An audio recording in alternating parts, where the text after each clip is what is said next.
real, it's live, and as some comrades say, it's lit, right? lit, lit, lit.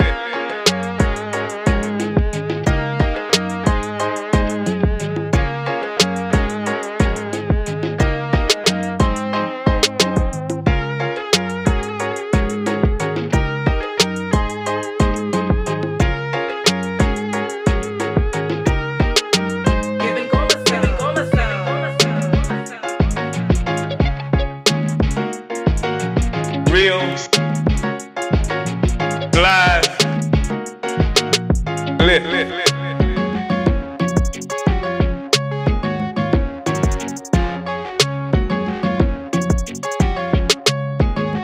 right?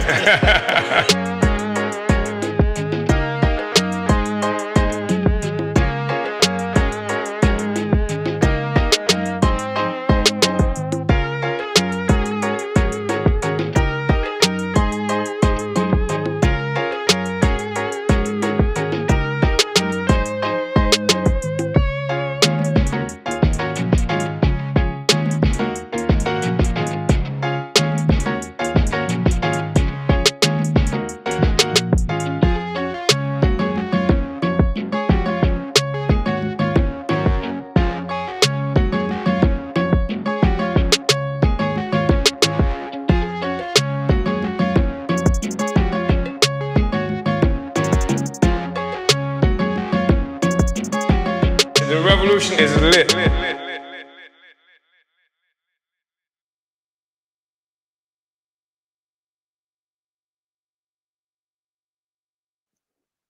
Uhuru, comrades, and welcome to today's Omali Taught Me Sunday Study, live with the leader of the African nation, Chairman Omali Yeshitela. My name is Akile Anai, the Director of Agitation and Propaganda for the African People's Socialist Party, as well as your MC.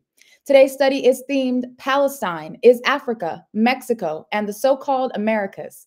This topic is timely following the colonial holiday known as Thanksgiving in the U.S., a celebration of the historic and continued genocide and settler colonial occupation of this land, referred to as the Americas today.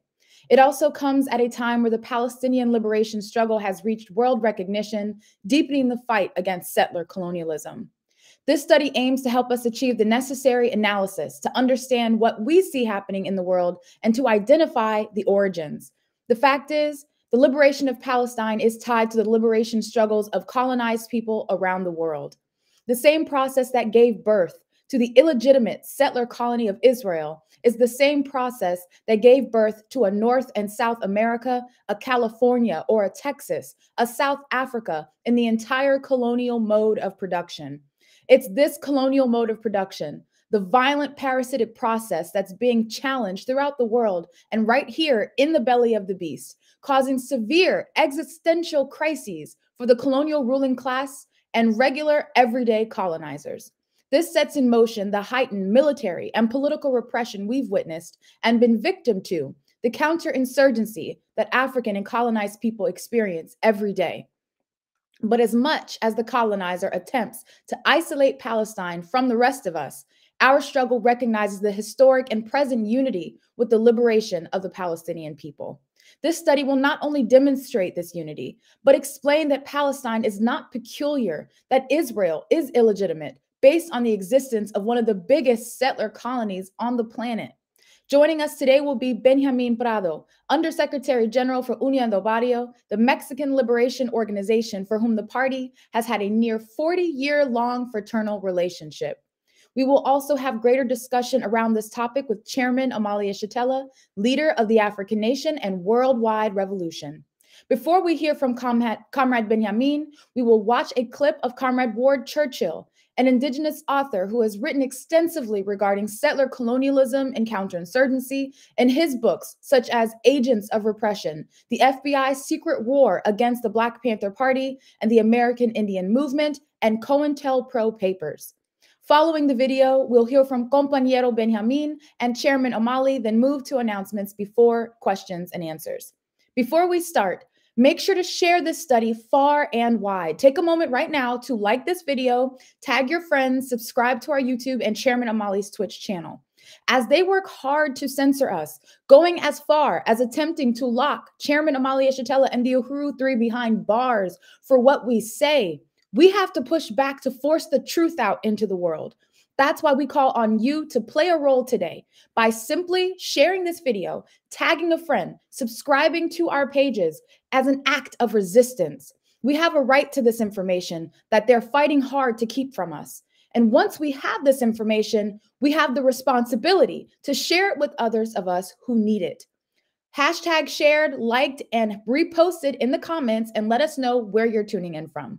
Thank you for your participation in pushing back against censorship, fighting for the rights of anti-colonial free speech. Now, let's kick it off with this video excerpt presentation of Comrade Ward Churchill. Roll clip.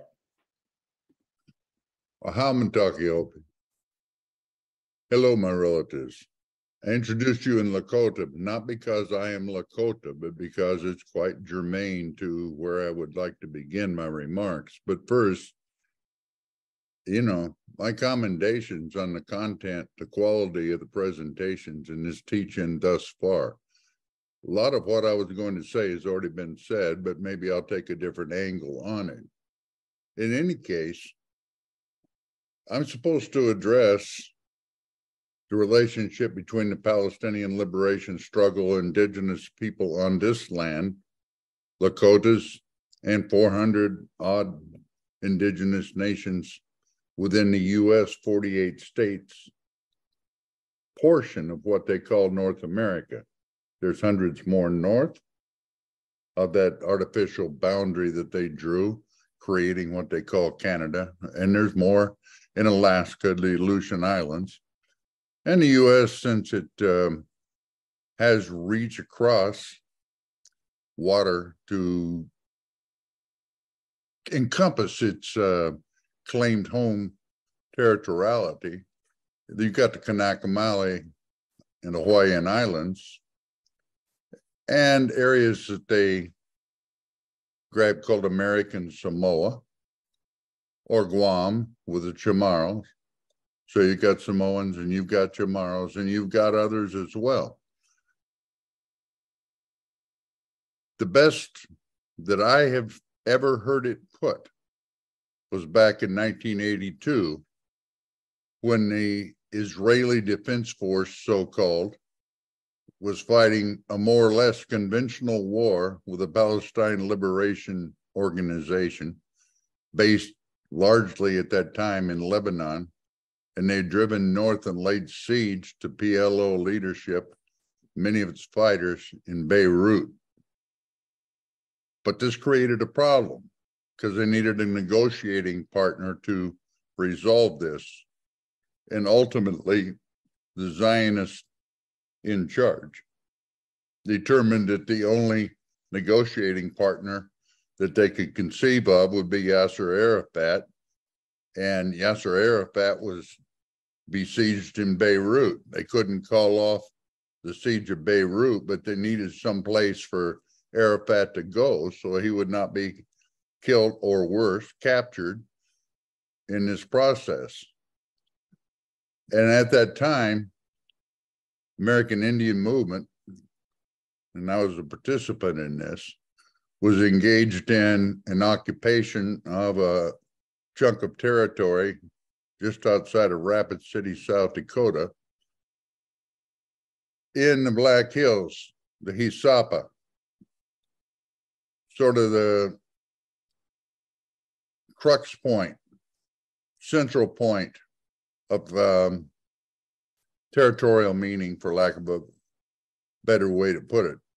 Spiritually important, very important to the Lakota people. We were in the process of trying to reclaim that under provision of the Fort Laramie Treaty of 1868. We had a law on our side. They had numbers. And of course, as has been discussed by virtually every speaker today, they had firepower on their side. But we were hanging. This was a 3-year continuous occupation by a main force, and then several years beyond that by a group that was left to maintain the area that we had seized and held. But there was a press conference being held with regard to the land occupation in Rapid City. In the middle of all this that was going on in Beirut, Lebanon, the quest to find some place for Arafat and PLO leadership to be relocated to. Ultimately, that turned out to be Tunisia.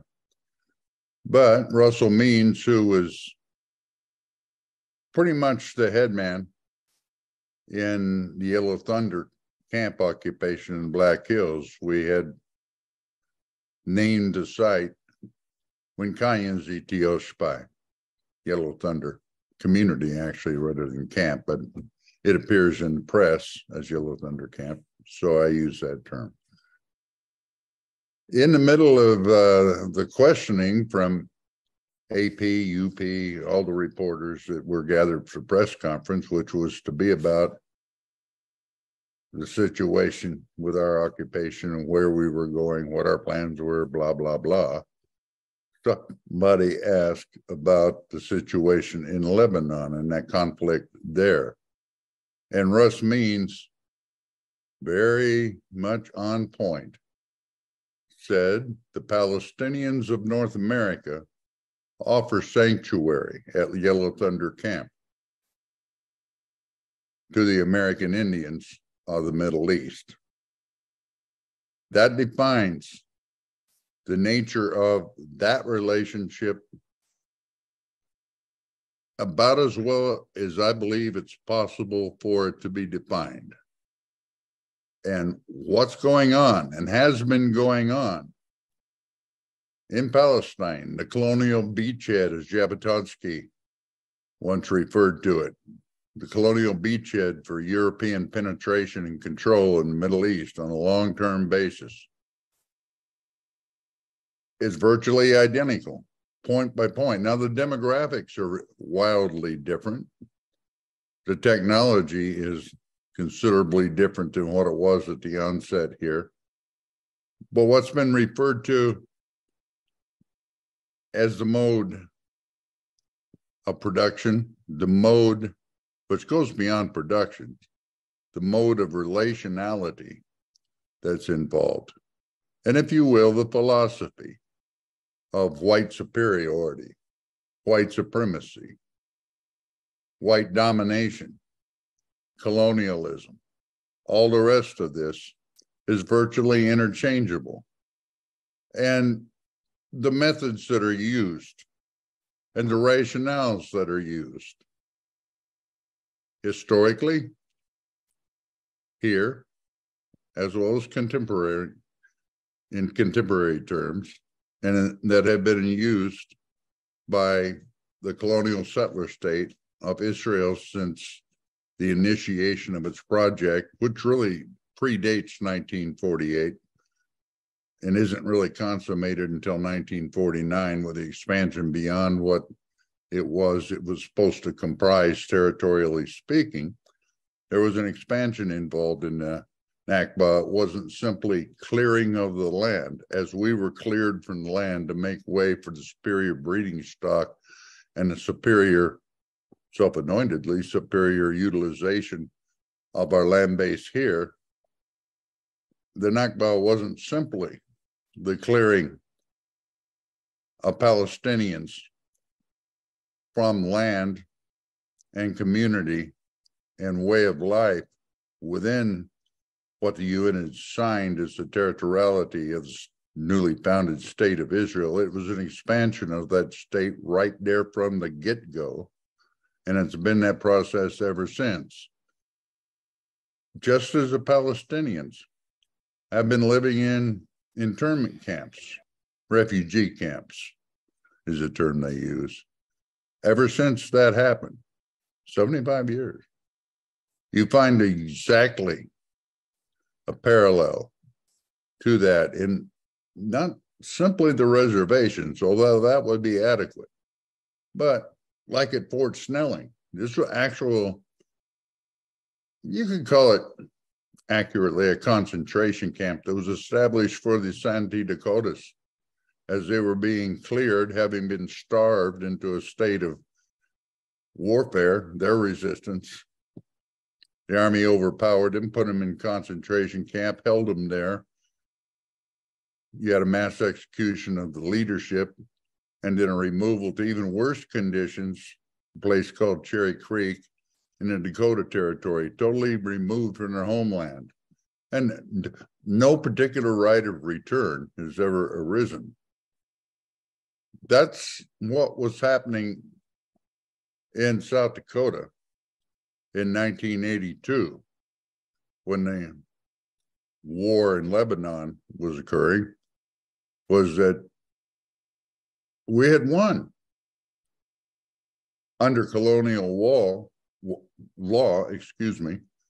Under colonial law, it was found that the Black Hills had been wrongly taken from the Lakotas clear back in 1877. And they offered compensation. They assigned compensation. They assigned 40 cents per acre for the territory taken.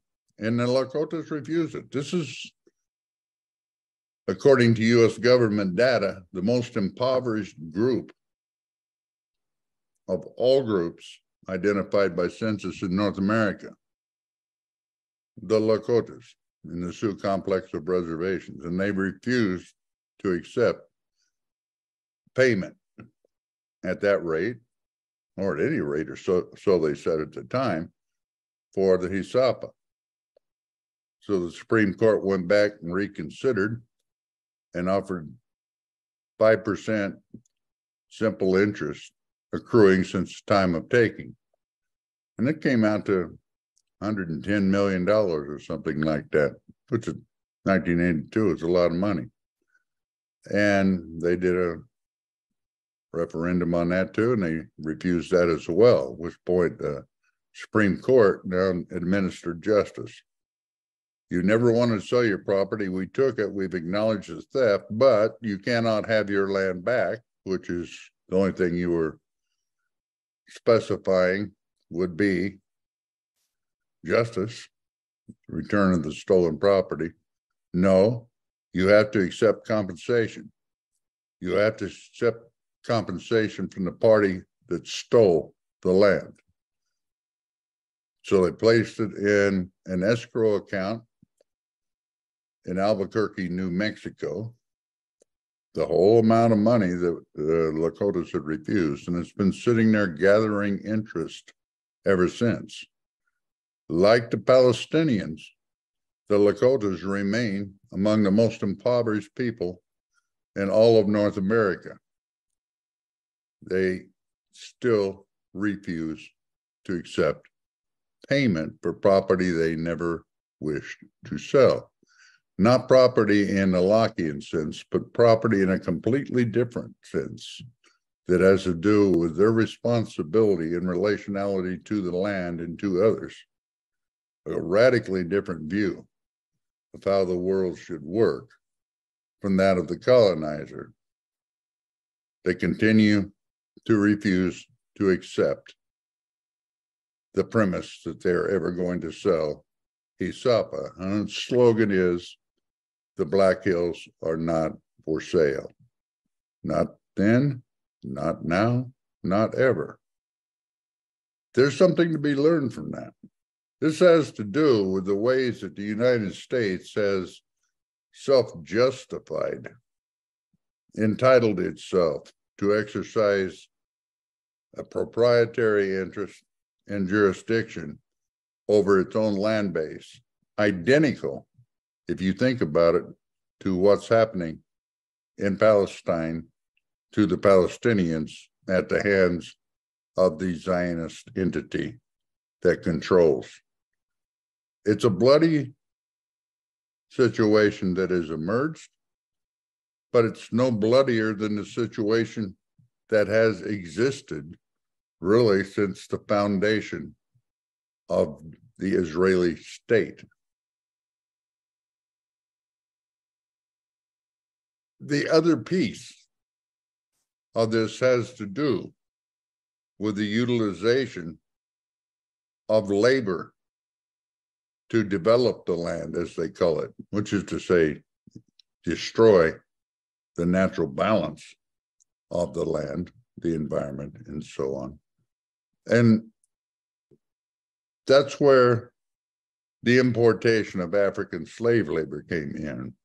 Dispossession of indigenous owners, reduction of indigenous population, displacement of indigenous population, and the impression of Black labor taken from the indigenous societies of Africa with devastating genocidal effect there to create the entity that seems to be, by and large, considered natural and inevitable, sort of hegemonic condition.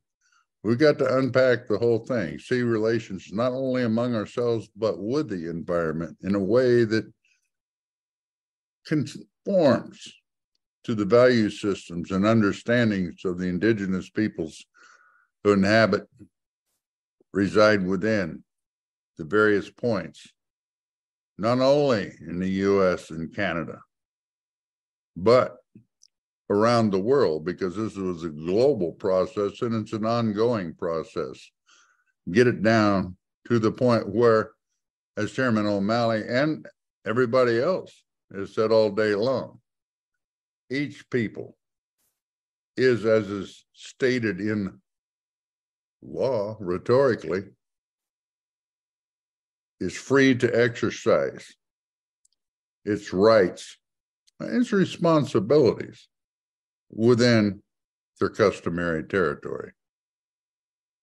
There is a place for all relatives within that. Chairman Omali was correct that in fighting this through to its logical conclusion, where colonization in all forms has been repealed, retired to what Trotsky called the dustbin of history, there's a place for everyone, so long as they do not attempt reassert this sort of colonial economic, social, political order in any of its forms. And I think probably I've spoken about as long as the time allotted to me, so I thank you all for listening. Oh,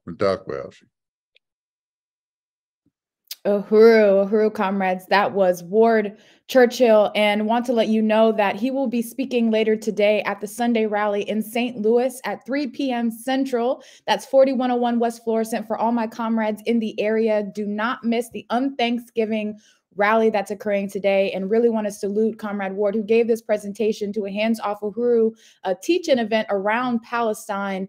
And, everything that he stated, was true then, it's true now, with regard to the whole colonial, world order, as Chairman has defined it, the colonial mode of production, a process that forcibly locked the whole planet into a parasitic, this economic process that we experience today, that has resulted and continues to result in the genocide, the enslavement, oppression, and occupation, of an exploitation of the world's people.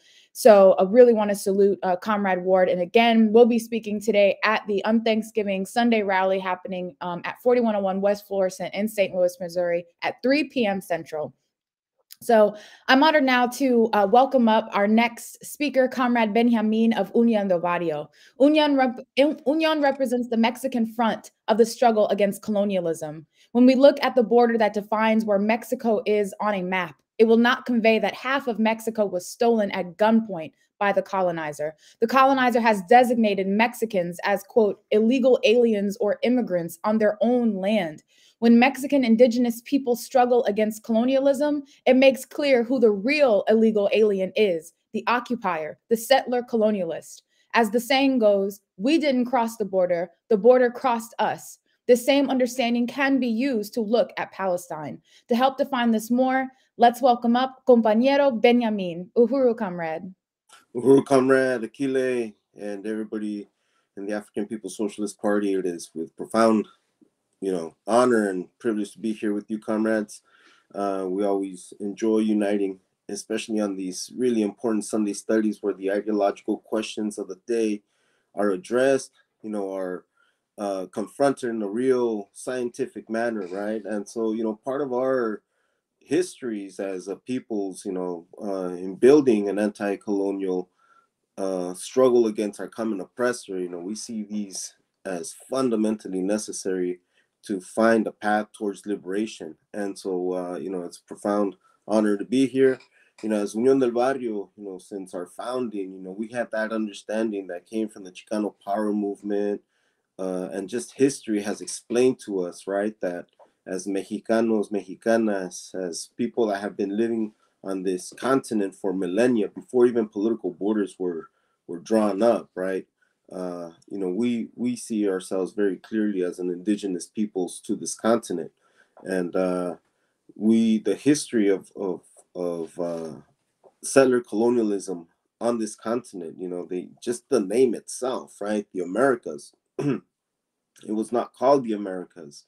And many people, you ask, what was this continent called before? What was its name, right? And settler colonialism has done an incredible job in distorting historical fact, and that's part of what settler colonialism does.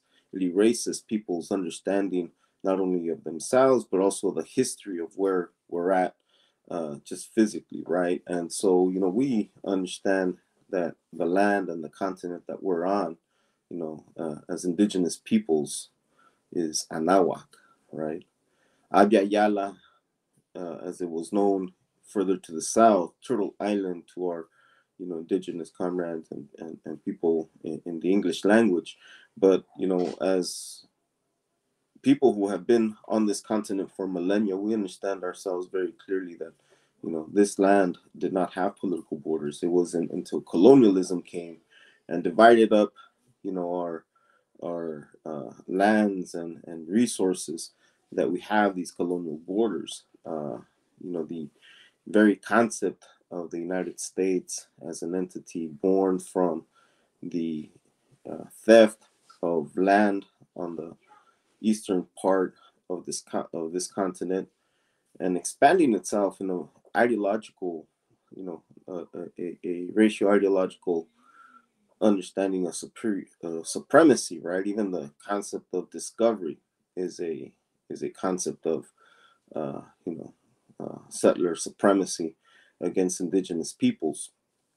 And that same philosophy was used to justify the expansion of U.S. settler colonialism towards the West. And that's really important because to have that historical understanding, because the United States believes that somehow it's always been here, and we know that that's not the case. And using these justifications of this concept of God-given rights, that they were ordained by some superior power, fundamentally is the foundation upon which these concepts of superiority are imposed on a population that has been here for millennia, right? I mean, we see, and when we look at this entire continent filled with pyramids and civilization, the development of agriculture, the development of science, of technology, of language, the thousands of languages that are still spoken today, but have been attempted to be erased by settler colonialism, is again, an expression of how the U.S. settler colonial system attempts to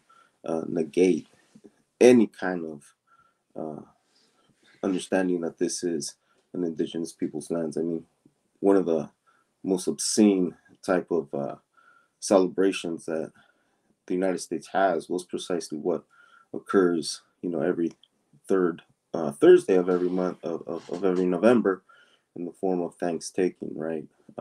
They thank each other for surviving their horrendous situation that they came, scurvy and all that, illnesses, and it was indigenous peoples who provided and even in some instances taught, right, how exactly to survive in this new environment that some of these settlers came.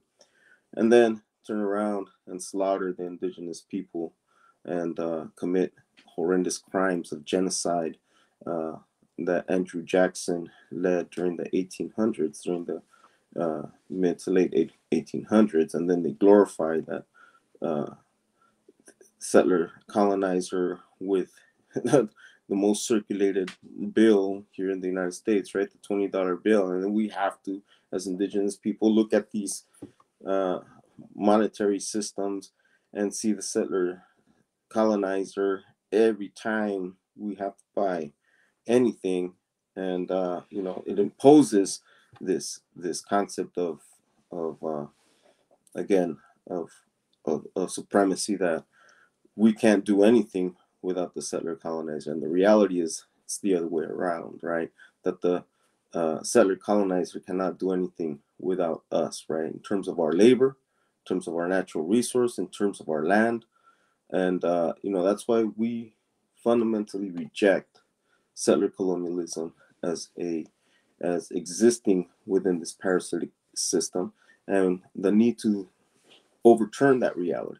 We must overturn this reality where you know, somehow we have now become dependent on an economic system for our survival, when in fact we know that the survival of this system depends on our continued for all intents and purposes enslavement. We see where our indigenous peoples, right, here on what is known as California, Nuevo Mexico, Texas, Colorado, you know, Nevada, we produce massive amounts of wealth, not for us, but for the settler colonial apparatus, for these employers who, you know, just constantly consume and use up our labor.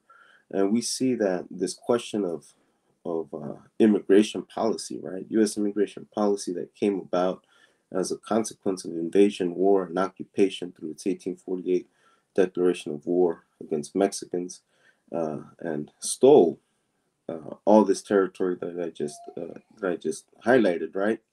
The point of a gun, occupied Mexico City. In fact, the Marine hymn starts off from the halls of Moctezuma, right? And it goes to show the power of U.S. settler colonialism invading other countries, invading other territories with that objective of stealing resources.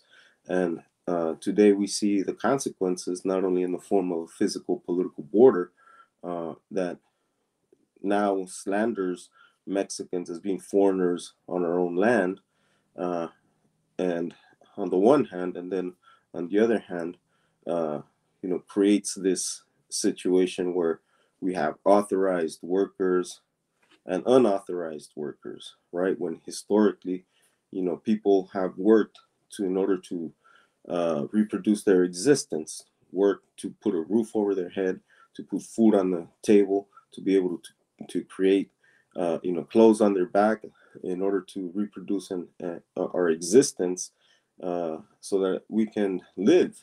And by, you know, creating this condition of unauthorized worker, as the U.S. colonial system would say, you know, it forms this massive group of laborers, of workers, that all of a sudden are subject to being snatched up with checkpoints, with immigration borders that deny us free movement, a political situation where we are slandered daily through the media that somehow we are breaking laws, when in fact it's the other way around, right? Kidnapping our people as we go on our way to work with these, you know, entities known as Immigration and Customs Enforcement, concentration camps in the form of detention, immigration detention centers throughout the entire United States, where they literally warehouse workers and turn a profit as a form, you know, of creating a whole economy based on identifying, detaining, arresting, separating families, and deporting people. And the majority of the people found in these concentration camps are indigenous peoples.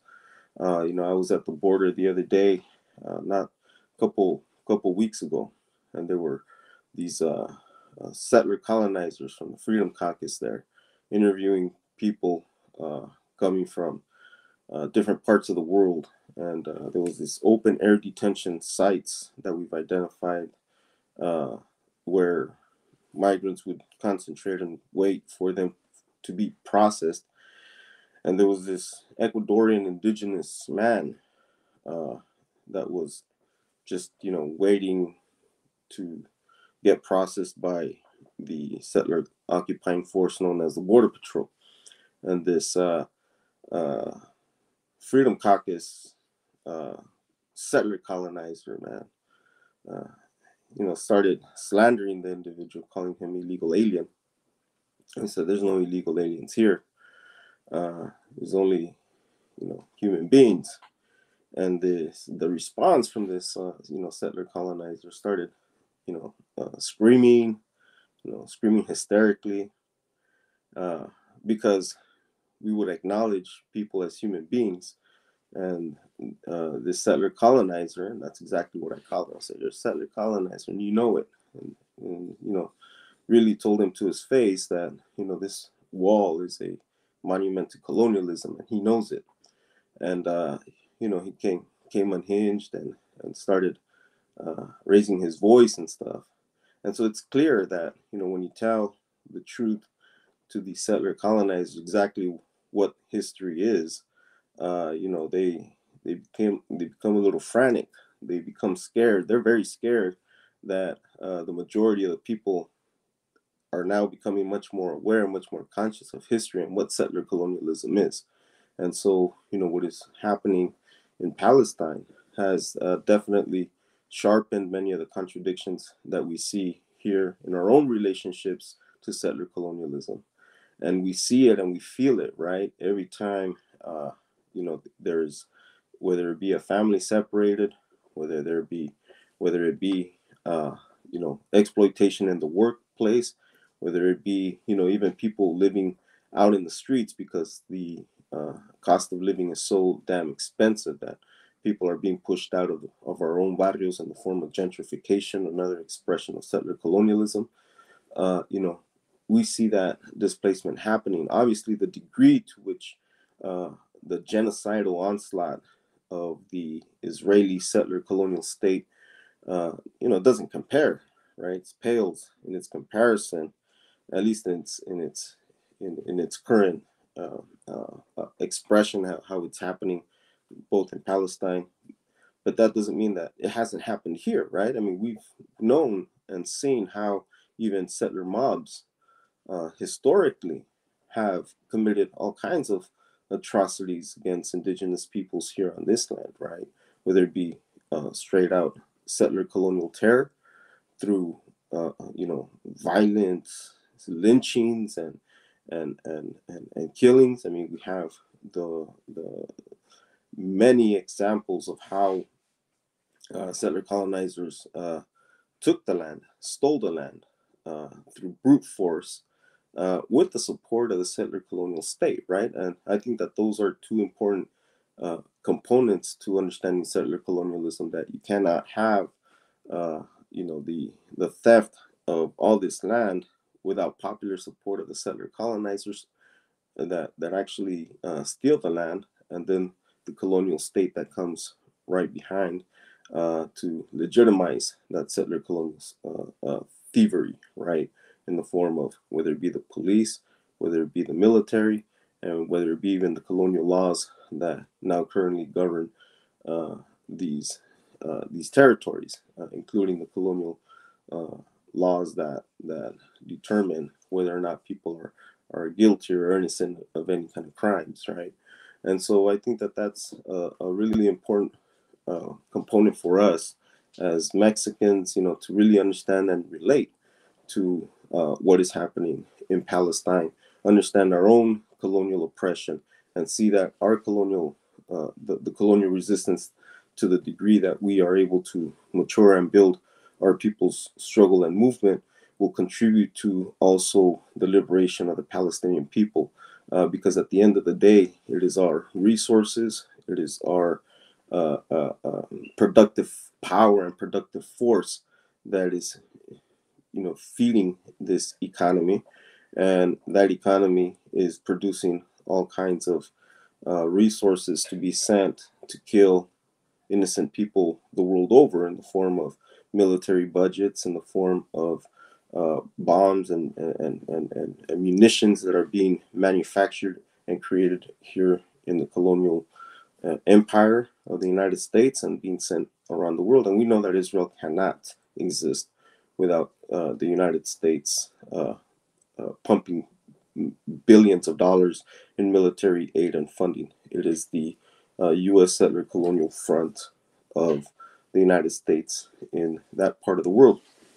And so we unite with the resistance movement of the Palestinians. Palestinians have the absolute right to resist settler colonialism. And that is exactly what we stated. When we saw the continued onslaught in early October, and we stand with the right of the Palestinian people to self-determination, and we know that their struggle is our struggle. We see it throughout the world, where billions of people have already taken to the street to express their solidarity and support for the Palestinian cause, and we do the same.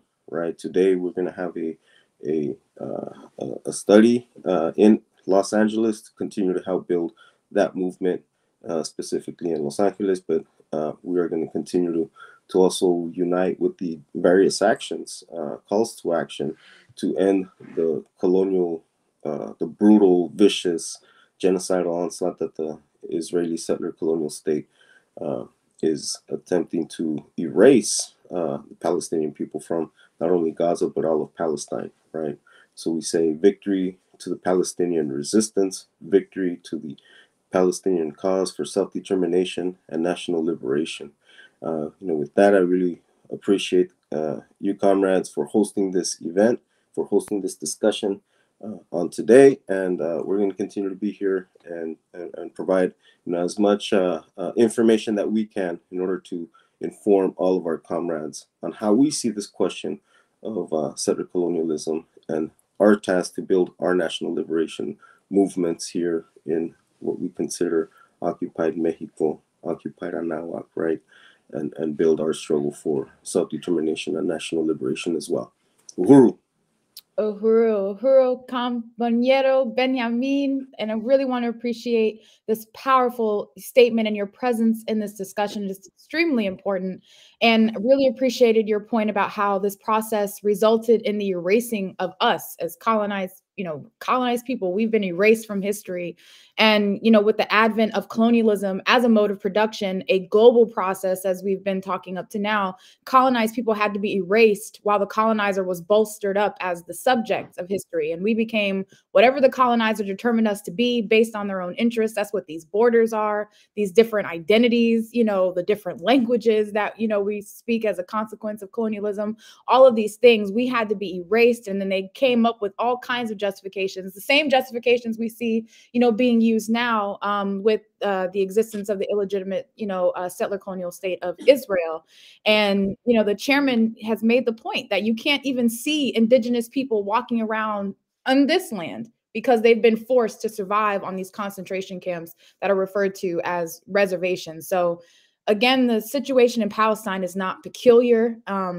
Israel as a settler colony is not peculiar. In fact, the blueprint is right here, in the occupied land of, as you said, the so-called Americas. And we have a responsibility as colonized people that Palestine cannot be isolated from the rest of the liberation struggles occurring throughout Africa, occurring on this land and throughout the world. And again, also made such an important point about how the colonizer cannot survive without the stolen, exploited labor and resources of indigenous people, and that we've been forced to produce and reproduce life for the colonizer. And this is exactly what the colonial mode of production is. And despite all of this, though, we are determined to be victorious, to seize power and destroy this mode of production for good.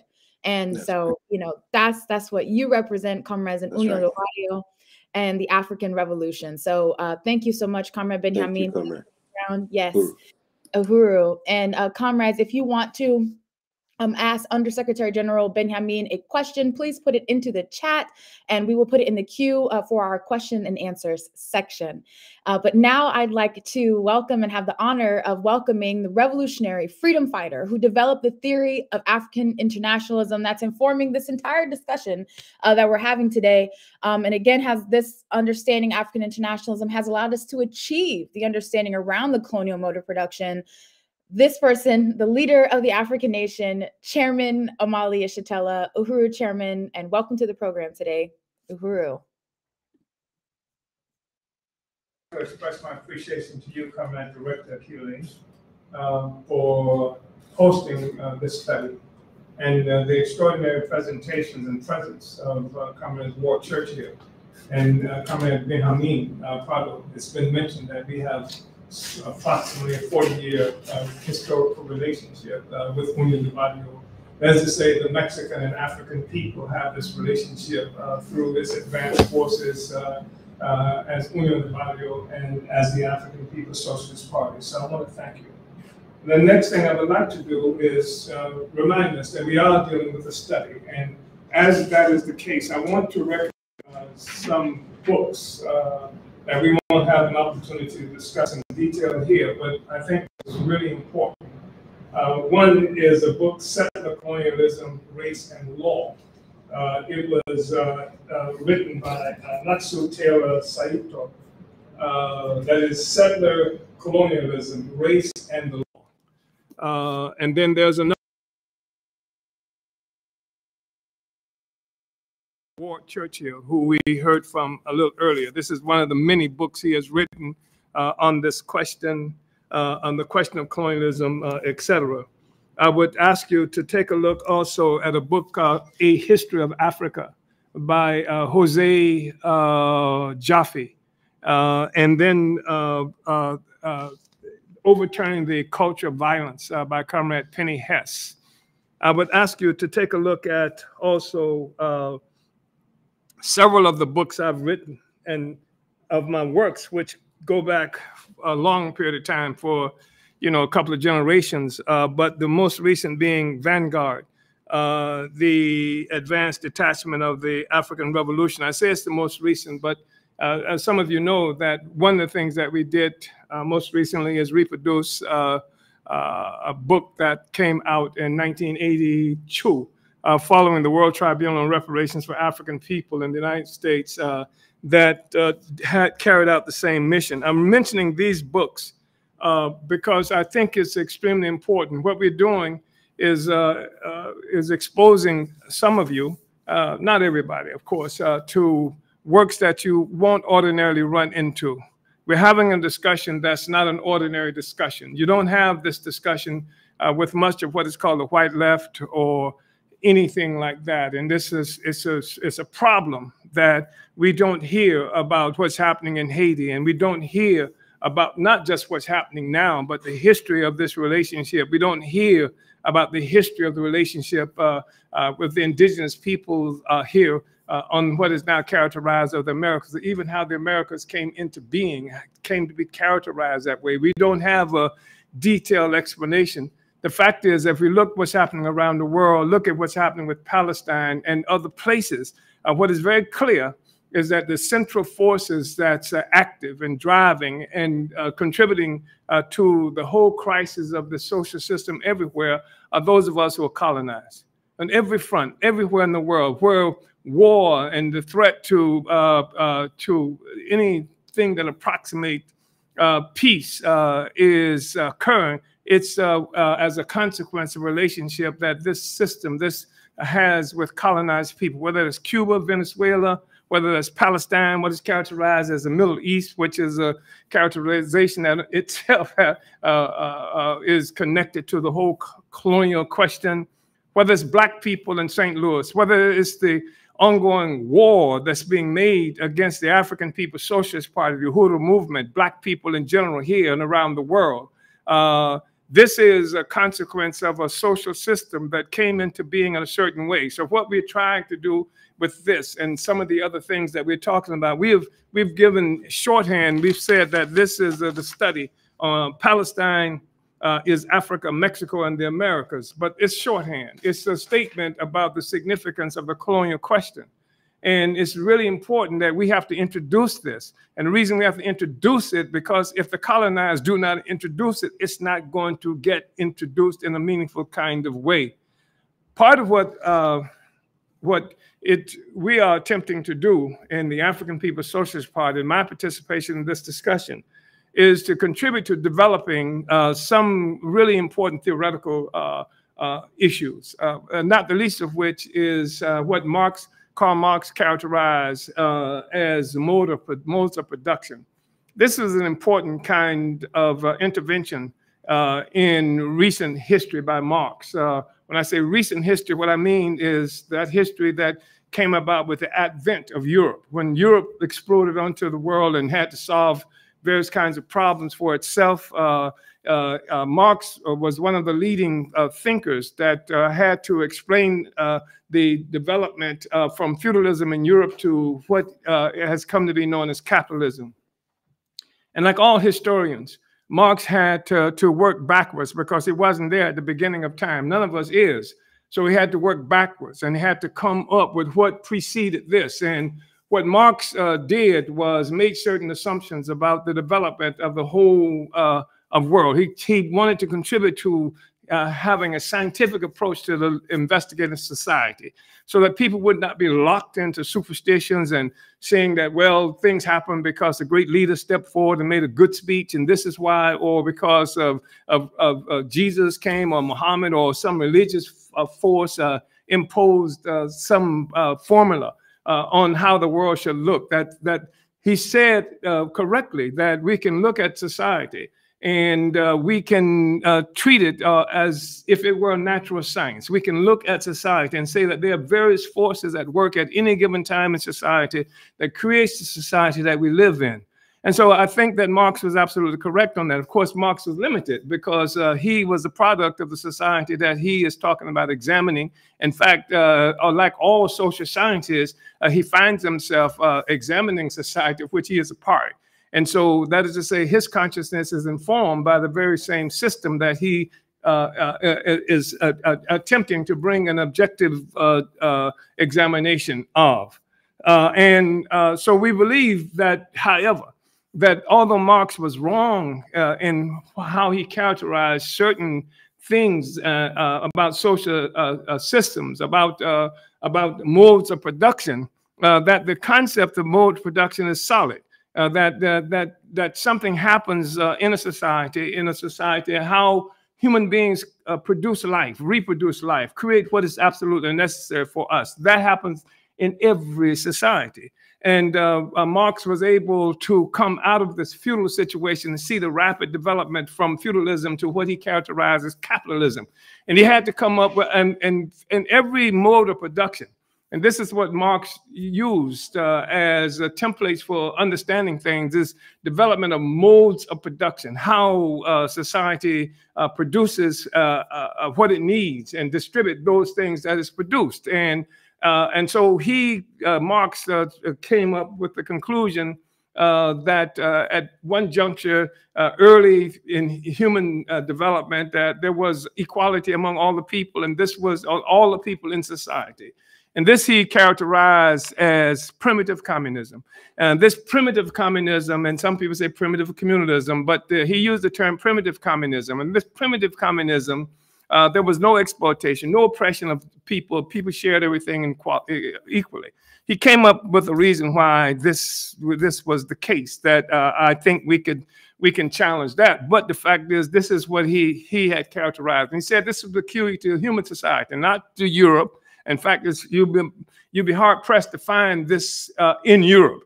In fact, the examples that we use for this mode of production was something that Engels introduced to this discussion through a man named Harry Morgan, who was what do you call those persons? An anthropologist here in the United States. And he used the Iroquois indigenous people here and other people who were not Europe to show this equality, where it showed the respect for the elders and how the respect for women and how the women, you know, had so much authority in society, etc.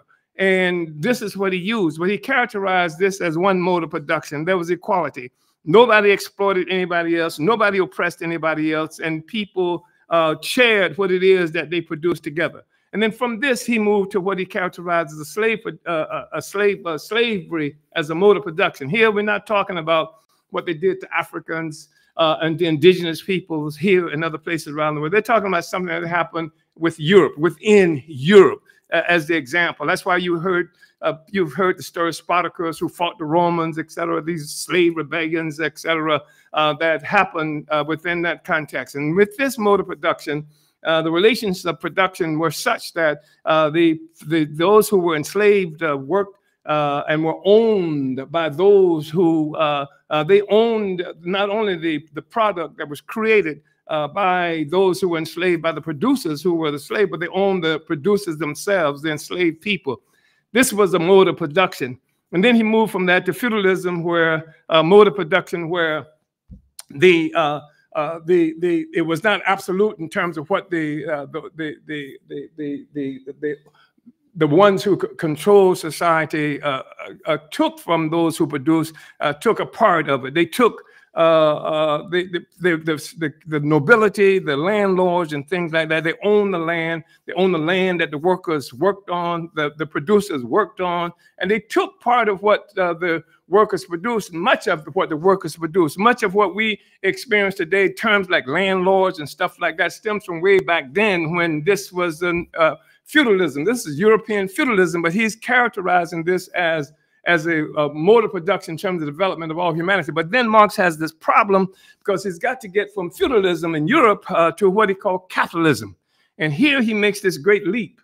And this great leap is what we call the missing link. And he talked about how they moved from feudalism in Europe to capitalism through what he characterized as a primitive accumulation of capital. And this primitive accumulation of capital, he said, at different times, he's been clear that is, it represents what we call colonialism. He said it's turning Africa into a warren for the commercial hunting of black skins.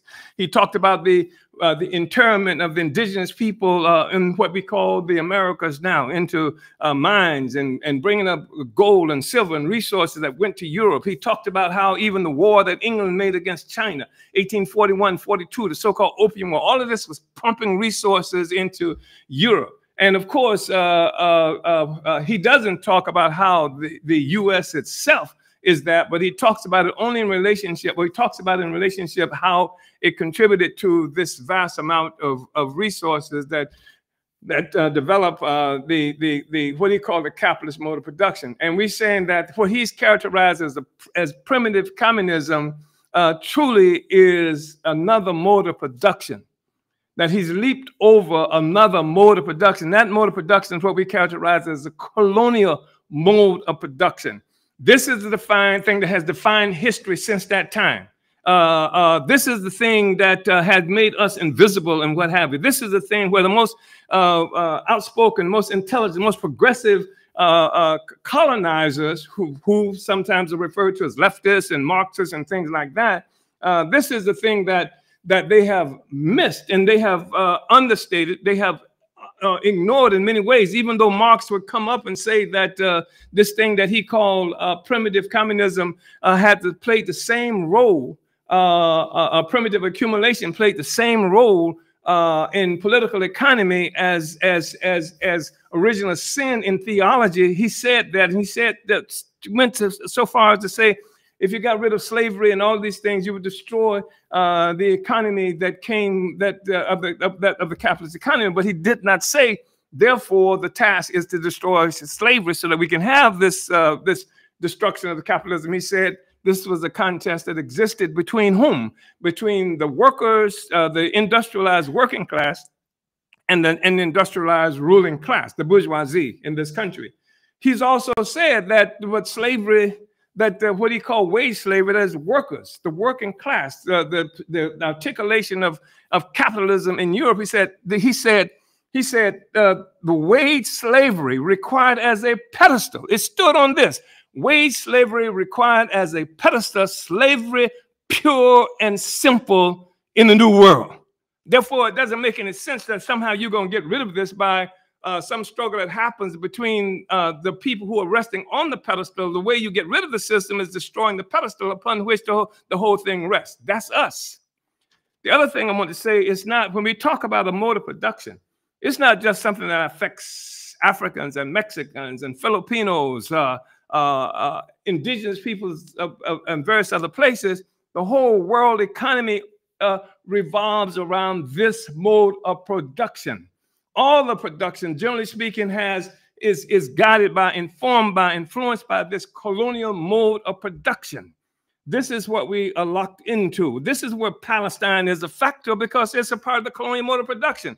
We're not helping Palestinians, quote unquote, when we say and we're in solidarity with Palestine. We've identified what the critical question is in terms of the development of the future progress. And that's the colonial question. We have to tackle the colonial question, the colonial mode of production, not as a policy, not just as a policy of Israel or Netanyahu or Biden or Trump or anybody else. It is a mode of production. It's not a policy as such, even though different countries have used the policy of colonialism to leapfrog their way into history. This has become the get rich quick trick. This is what Leopold did when he went into Africa, and sat at the table with all of the colonizers of the world. They sat around a table in Germany, 1884 and 85, carved up Africa and shared it out among themselves. Leopold of Belgium saw this as a get rich quick. That's what forces who developed this get rich quick that went into Southern Africa. Who am I talking about? I'm talking about what's his name? The Rhodes, Cecil Rhodes. This is a get rich quick, etc.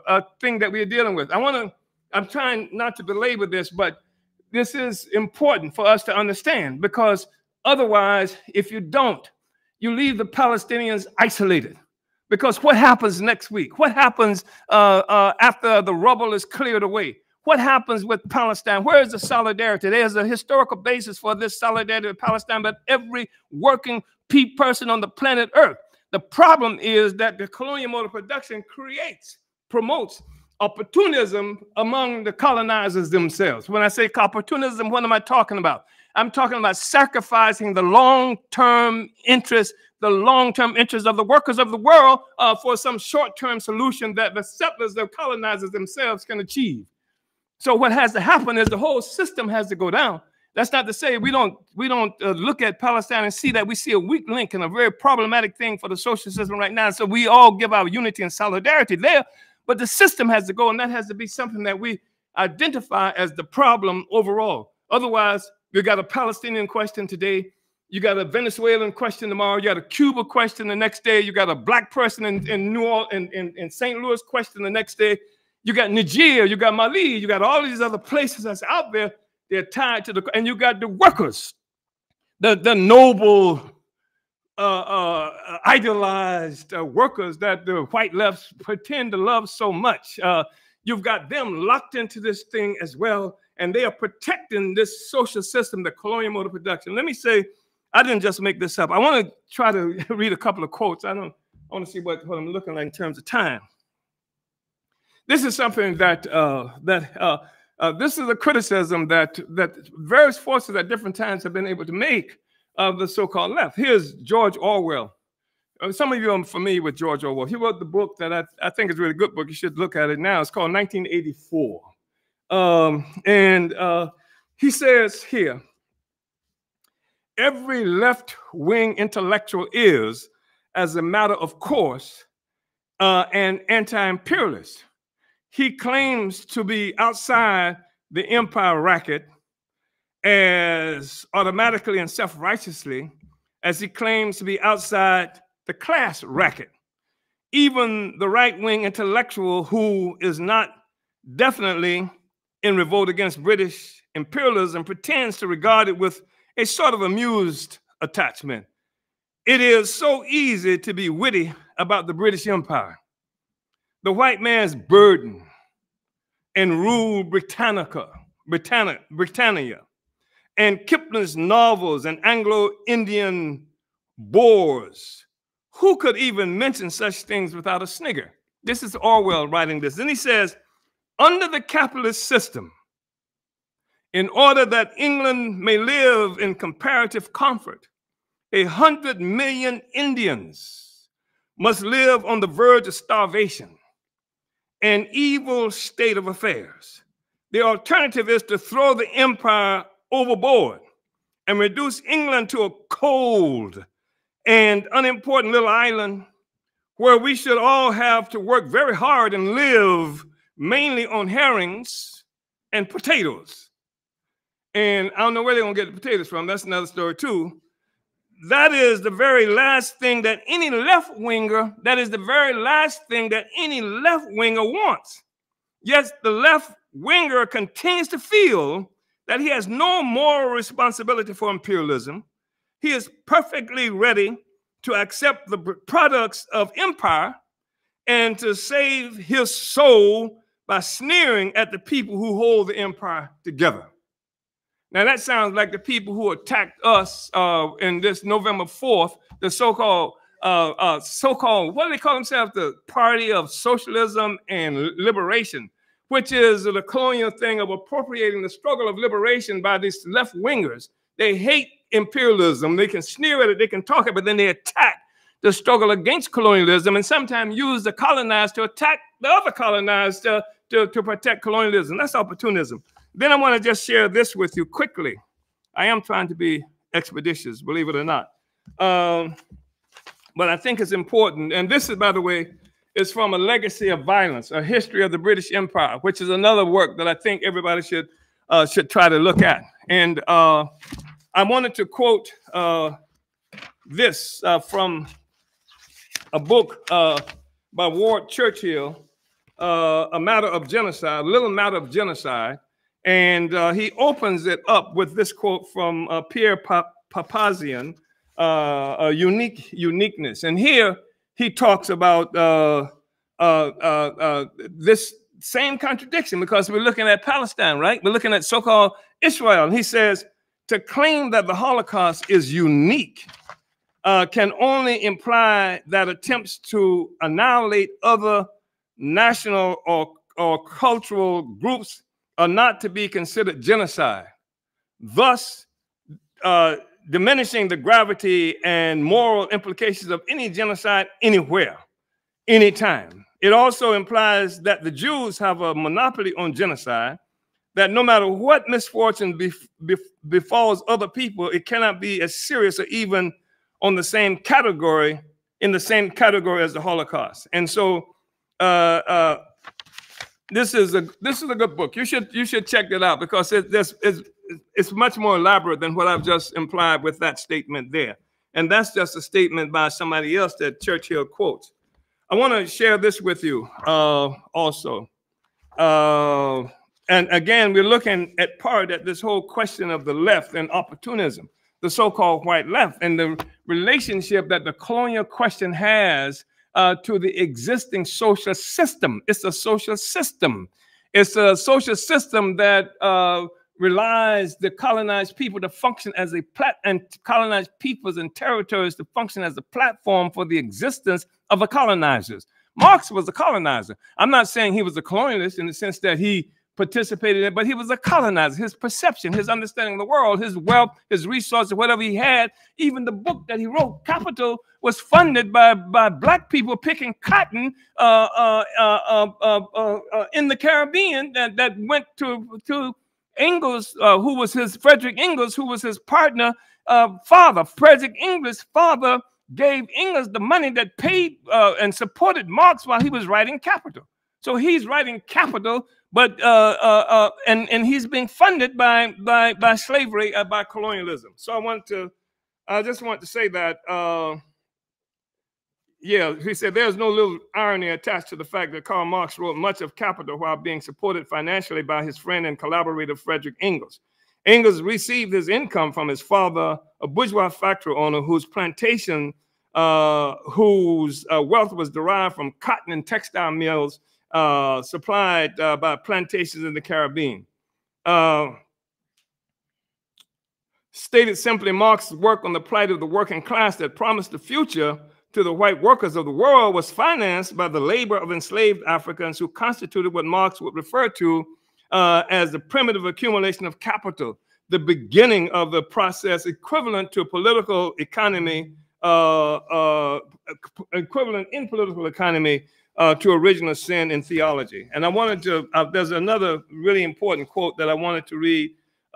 It is, I want to share this with you. This is from 1907. This was a Congress that the Communist International held in Stuttgart, Germany. A resolution was put on the floor. The 800 participants in this Congress, in this meeting, 1907, Stuttgart, Germany. More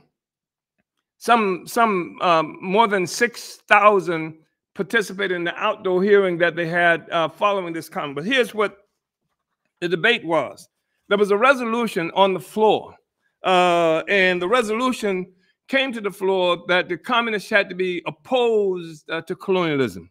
We have to oppose colonialism. This was the resolution on the floor.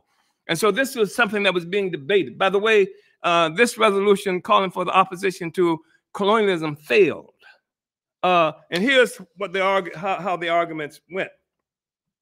It says that the majority, this is somebody from the Netherlands in support of the resolution calling for the creation of a socialist colonialism. Socialist colonialism. It says the minority resolution also denies that the productive forces of the colonies can be developed through the capitalist policy. I do not understand at all how a thinking person can say that. Simply consider the colonization of the United States of North America. Without it, the native peoples there would today still be living in the most backward social conditions. And then he asked the question about his opponent on the other side of the question. Does Ledebour want to take away the raw materials indispensable for modern society, which the colonists can offer? Does he want to give up the vast resources of the colonies, even if only for the present? Do those German, French, and Polish delegates who signed the minority resolution want to accept responsibility for simply abolishing the present colonial system? Surely there are few socialists who think that colonies will be unnecessary in the future social order. Although we do not need to discuss this question today, I would ask Ledebour, does he have the courage now under capitalism to give up the colonies? Perhaps he can also tell us what he would do about the overpopulation of Europe. Where would the people who must migrate go if not to the colonies? What does Ledebour want to do with the growing production of European industry if he does not want to create new export markets in the colonies? And does he, as a social democrat, want to shirk his duty to work continually for the education and further development, advancement of the backward peoples? This is the most progressive white people on earth at this time who are having this discussion. This is the debate that they're having about colonialism, about socialist colonialism, and they give concrete material reasons. They don't say, because we hate black people. They say, because where are we going to get these resources from if we don't do this? Where are we going to get rid of the extended population? That's what happened with Palestine. That's what you're talking about, a population displacement. You have Europeans going into this territory for whatever reasons they had. They come up with all kinds of reasons for doing it, but we know what the deal was. And then I just want to share quickly, I think I got a couple of minutes here to just share a couple of other things. This is just Marx again, talking about the discovery of gold and silver in America, the extirpation, enslavement, and entombment of minds of the aboriginal population, beginning of the conquest and looting of the East Indies, the turning of Africa into a warren for the commercial hunting of black skin signalized the rosy dawn of the era of capitalist production. These are the idyllic proceedings. These idyllic proceedings are the chief memento of primitive accumulation. This is where capitalism comes from. But they negated us, and they made us simply important as it related to the development of Europe. when it destroyed any agency that we might have as peoples, whether Africans, whether all the other people around the world. We have no agency except to function as something that would support the development of Europe, according to this analysis. So then the final thing I wanted to, something went wrong, please try again. That's Empire speaking to me through my computer. And that's not a joke, by the way. So I want to just share briefly with you. Okay, we just looked at a man that is at Stuttgart.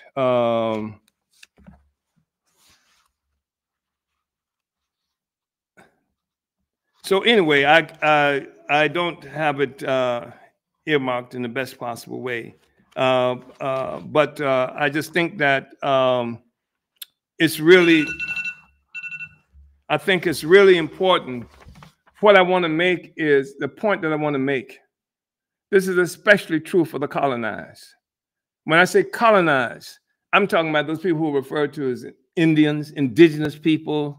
I'm talking about African people. I'm talking about peoples all around the world whose stolen labor resources went into the creation and contributes to the ongoing maintenance of this existing social system, without which it wouldn't exist. Can you imagine the existence of capitalism without the theft of this land that we are on right now? The indigenous resources, the stolen labor and wealth of the African people here, all of the territories that we refer to as the Americas. Can you imagine the capitalism without that? It couldn't exist.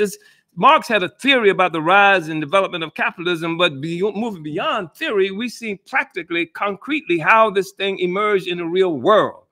And it came about as a consequence of the assault made on Africa and various other peoples around the world. And that's the thing that I wanted to say. And that's the thing I wanted to identify in terms of what we've been doing for the longest period of time. And we succeeded in winning the recognition. That is to say, I'm talking about the African People's Socialist Party, where this struggle had been crushed down into the earth in the 1960s with the defeat of the Black Revolution of the 60s.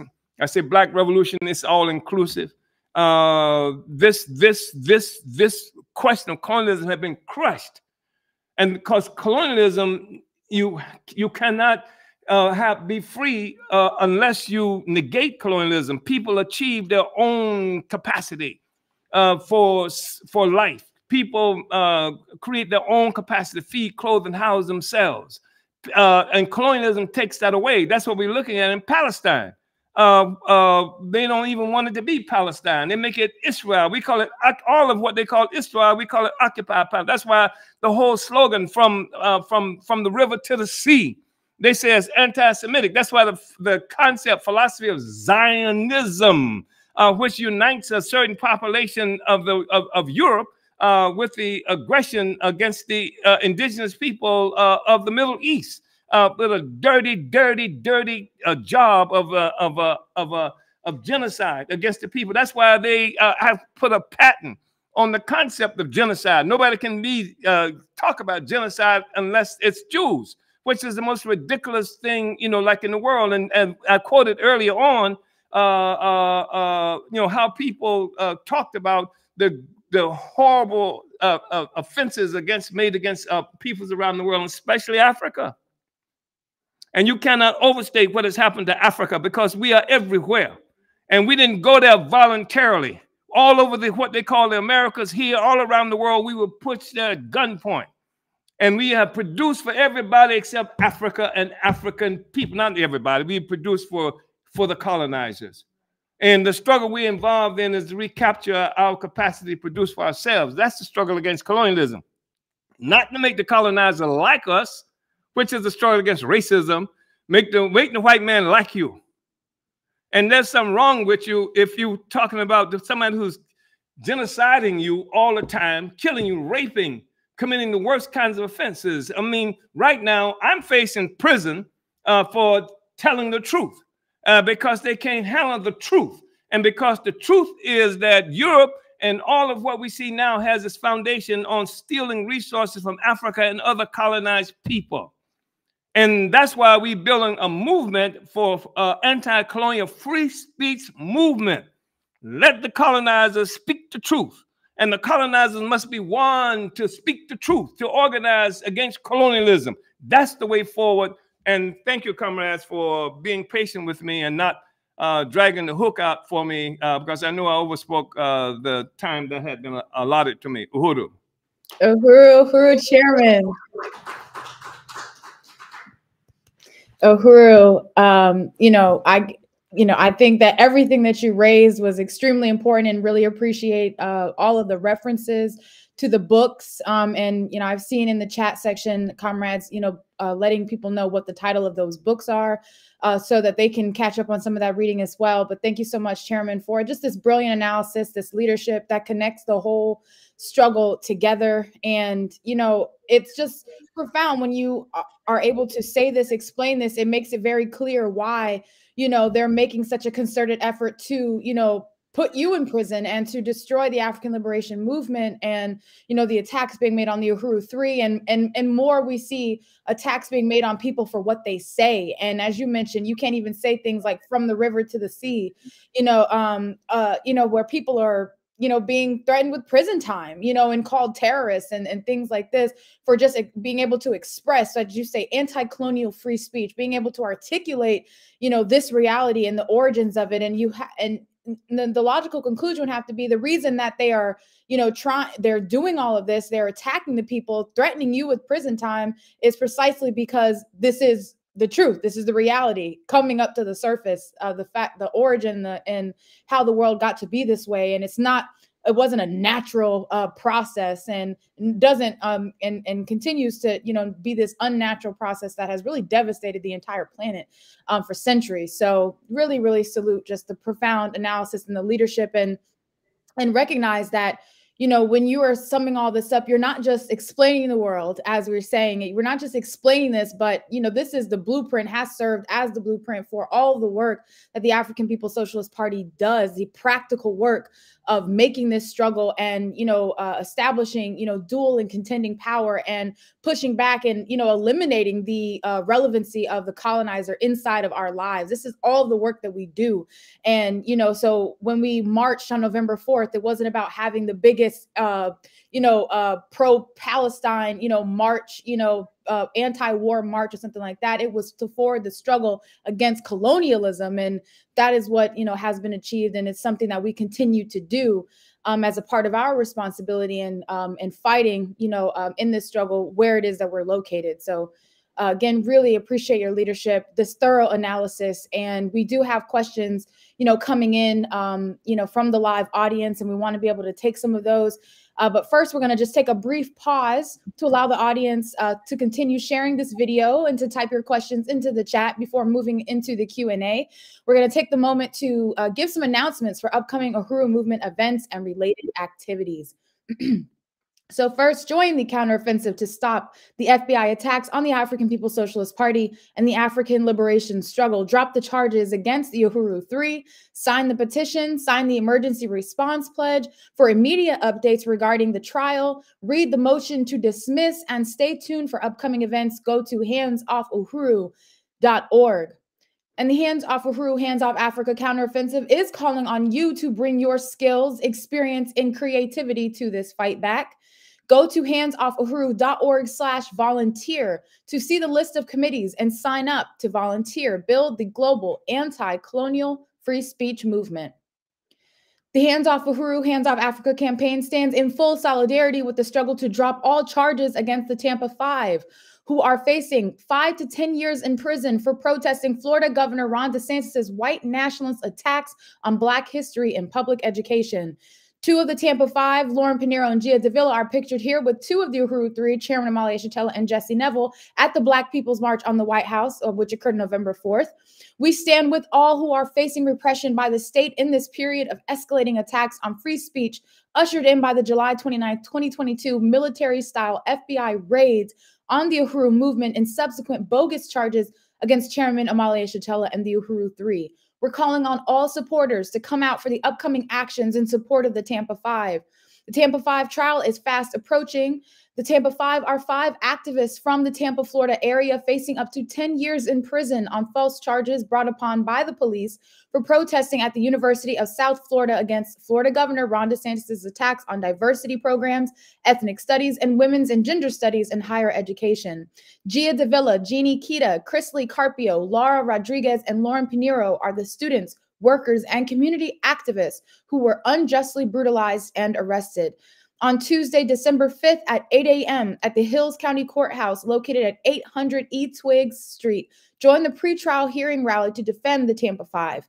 On Tuesday, December 12th, join the demonstration outside the Edgecombe Courthouse in solidarity with the Tampa Five on the day of their jury selection, marking the beginning of the trial. And starting on December 13th, pack the courthouse during the trial of the Tampa Five. More information is available at defendthetampafive.org. The 5th annual Reparations Telethon, a Giving Tuesday fundraiser for the African People's Education and Defense Fund, is right around the corner on Tuesday, November 28th. Music, poetry, and interviews with the Uhuru Movement leaders, community members, and volunteers. Join this exciting fundraiser and support APEDF's dynamic work to build African self-determination as the solution to the grave disparities in health, education, and economic conditions faced by African people. Sponsored by the Uhuru Solidarity Movement, this year's Reparations Telethon builds support for the African Independence Workforce Program to reverse the negative economic impact of the colonial prison system. Donate to APEDF at apedf.org/donate. See you on Tuesday. Register at tinyurl.com/reparationstuesday for this 24-hour extravaganza. And join Black Power 96 Radio for the 5K Walk for Black Power. Show support and raise funds for Black Power 96.3 FM, the community radio station that's not just explaining the world, but changing it. The 5K Walk for Black Power takes place next Saturday, December 2nd at 10 a.m., starting from the Uhuru House in St. Petersburg, Florida. That's 1245 18th Avenue South in St. Petersburg, Florida. Register to walk, donate, fundraise, and become a business sponsor at blackpower96.org/walkathon. The December issue of the Burning Spear newspaper is at the printers and ships out to distributors early this week. Purchase a bundle of 25, 50, 100, or more to sell and mobilize those in your community. Go to theburningspear.store where you can order a one-time or recurring bundle. And every Thursday at 2 p.m. Eastern, 8 p.m. Central Africa time, tune in live for the Hands Off Uhuru, Hands Off Africa, Africa Region broadcast. The Africa Region of the African People's Socialist Party responds to the attacks with a series of programs under the Hands Off Uhuru, Hands Off Africa campaign. Join the Uhuru movement leaders Tufari Mugeri, Morlai Conte, and Visto Sabisa, who are making the demand for the FBI and U.S. government to back off and allow the African People's Socialist Party to advance the course of African people for self-determination. Watch and follow on Facebook at facebook.com/APSP Africa Region. And of course, make sure you like and subscribe to the Burning Spear TV on YouTube to catch every episode of the Omali Taught Me Sunday Study. Uhuru Tours and Speakers Bureau is an institution of the African People's Socialist Party that coordinates events and tours for Chairman Omali Yeshitela and other party speakers and leaders. Book Chairman Omali and other Uhuru movement speakers for your campus or organization. Now, 2024 is right around the corner. The calendar is filling up. So make sure if you want to book the chairman or other Uhuru movement leaders and speakers, email info@uhurutours.com or call 727-914-3621. And for more events and information that was not listed here, please go to theburningspear.com/events to check out everything happening in the Uhuru movement. So that will conclude our announcements for today. And we're now going to move into the question and answer portion of our program with our panelists. We have Chairman Omali Yeshitela, Comrade Benjamin Prado with Union del Barrio.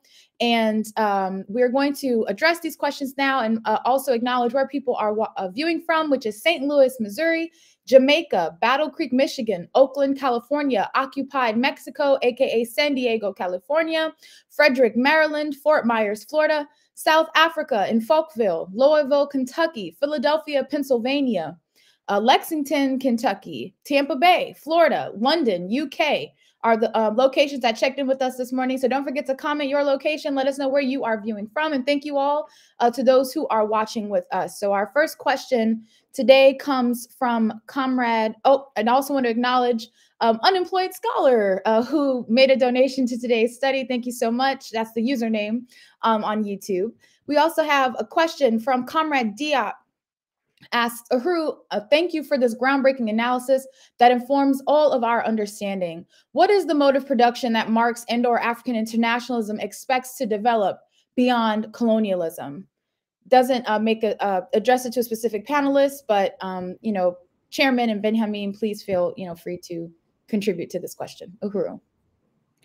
Let me just say that we believe that in what has been characterized as communism, that is to say, Marx characterizes primitive communism,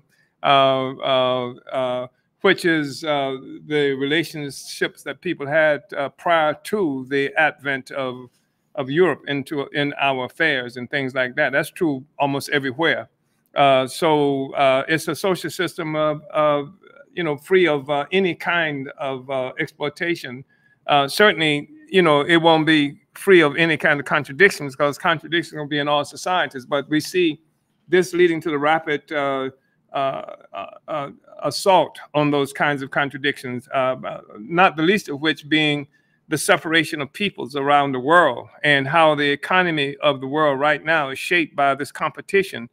Capitalist competition as has been introduced into the world system. That's why people are sometimes amazed that they can find that Africans were in the Americas and in other kinds of places like that, but there's no evidence of conquest and trying to explore and other things, because peoples have the ability to have these relationships, because each of us, every society brings with it remnants from its past. You don't come into a social system free of the past that you have. And if you look at the history of Europe, it has a history with specific kind of features based on how it developed there, and it took that into relationships with other people, including this competitive thing.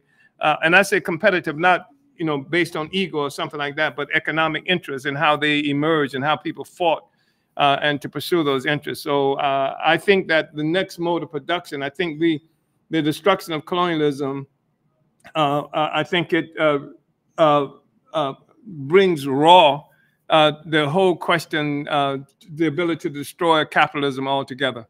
And that's why the African People's Socialist Party is a part of the African working class. And that's what I think we're looking at with the Mexican and other peoples around the world who are leading the struggle at this point. There's a new point in history where the workers, toilers, for using perhaps a better term, will come to power. And that's why the workers, toilers, must have their own organization capable, armed with the scientific analysis and armed with theory and organization that can change the world. And because the interest of the workers class has no interest in exploiting anybody, or even replacing ourselves. The working class wants to get rid of the whole class system of workers and bosses and slaves and things like that. So that Comrade Diop is an extraordinary long response to what you just raised. Uhuru. And I do want to compliment that, and I unite with Chairman Omali. The reality is that workers are the ones who produce, and we need just like the slave master needed its bourgeois institutions to create the bourgeois state, so too the workers have the right and responsibility to build a worker state, yes, to get rid of the parasites, as you've excellent analysis on this question. But it is the workers who produce and must be at the forefront of a worker state to distribute the wealth that is produced, to ensure that people have their needs met, right? Housing, education, healthcare. Because the reality is that in the bourgeois state, we don't have any of that. It's a commodity, no. Right? And only if you have the money to and can afford it can you access it. Just today, there was this article in the New York Times, right, that says, and it's interesting how the bourgeois media, can't ignore the fact that more women and children have been killed by the genocidal onslaught of the colonial state of Israel, right? And just access to healthcare, some basic necessity, when people are being bombed and hospitals are being bombed, the workers, who has to rebuild that are workers. And the reality is, that workers are the ones who produce it, right? Who produce and create all this wealth, and we have to be at the forefront of determining the orientation of political policy, so that we can economic policy, so that we can meet our own needs. So I do want to unite and see this as a necessity of building that economy based on our necessities. And the thing about that also, Comrade Benjamin and everybody else, that we see like the relationship between the African People's Socialist Party and Union del Barrio is a relationship between workers and Mexican and African workers. And the relationship that some of us have with Cuba is a relationship with workers. And so we're redefining this, even in the process of fighting for our freedom. We're redefining relationships and things like that. Cuba exports healthcare all around the world. That's the worker state that's being able to do that. That's the kind of thing that we're talking about. So these borders don't block us. This is the bourgeois borders. This is the colonial bourgeoisie borders that restrict the working people, the masses of the people of the world, from having access to what should belong to us collectively. And that means on the whole planet Earth. And so I just think that's important because, yeah. So the anti-colonial working class state is what it is that we are looking looking for, and that working class state is in the process of creation right now. We don't wake up one morning and then boom, the working class state's going to be here. We have representatives of the working class, colonized working class, deepening these relationships. That's what part of the whole anti-colonial free speech movement is about, that allows the African workers and Mexican workers and Filipinos and those settlers and other colonizers to abandon the interests of the bourgeoisie and join in this new relationship between workers of the world. So there can be a relationship between workers of the world that's organized around what Marx has correctly characterized as the thing that has the same significance in political economy as theology, as original sin in theology, and that's the colonial question, Uhuru.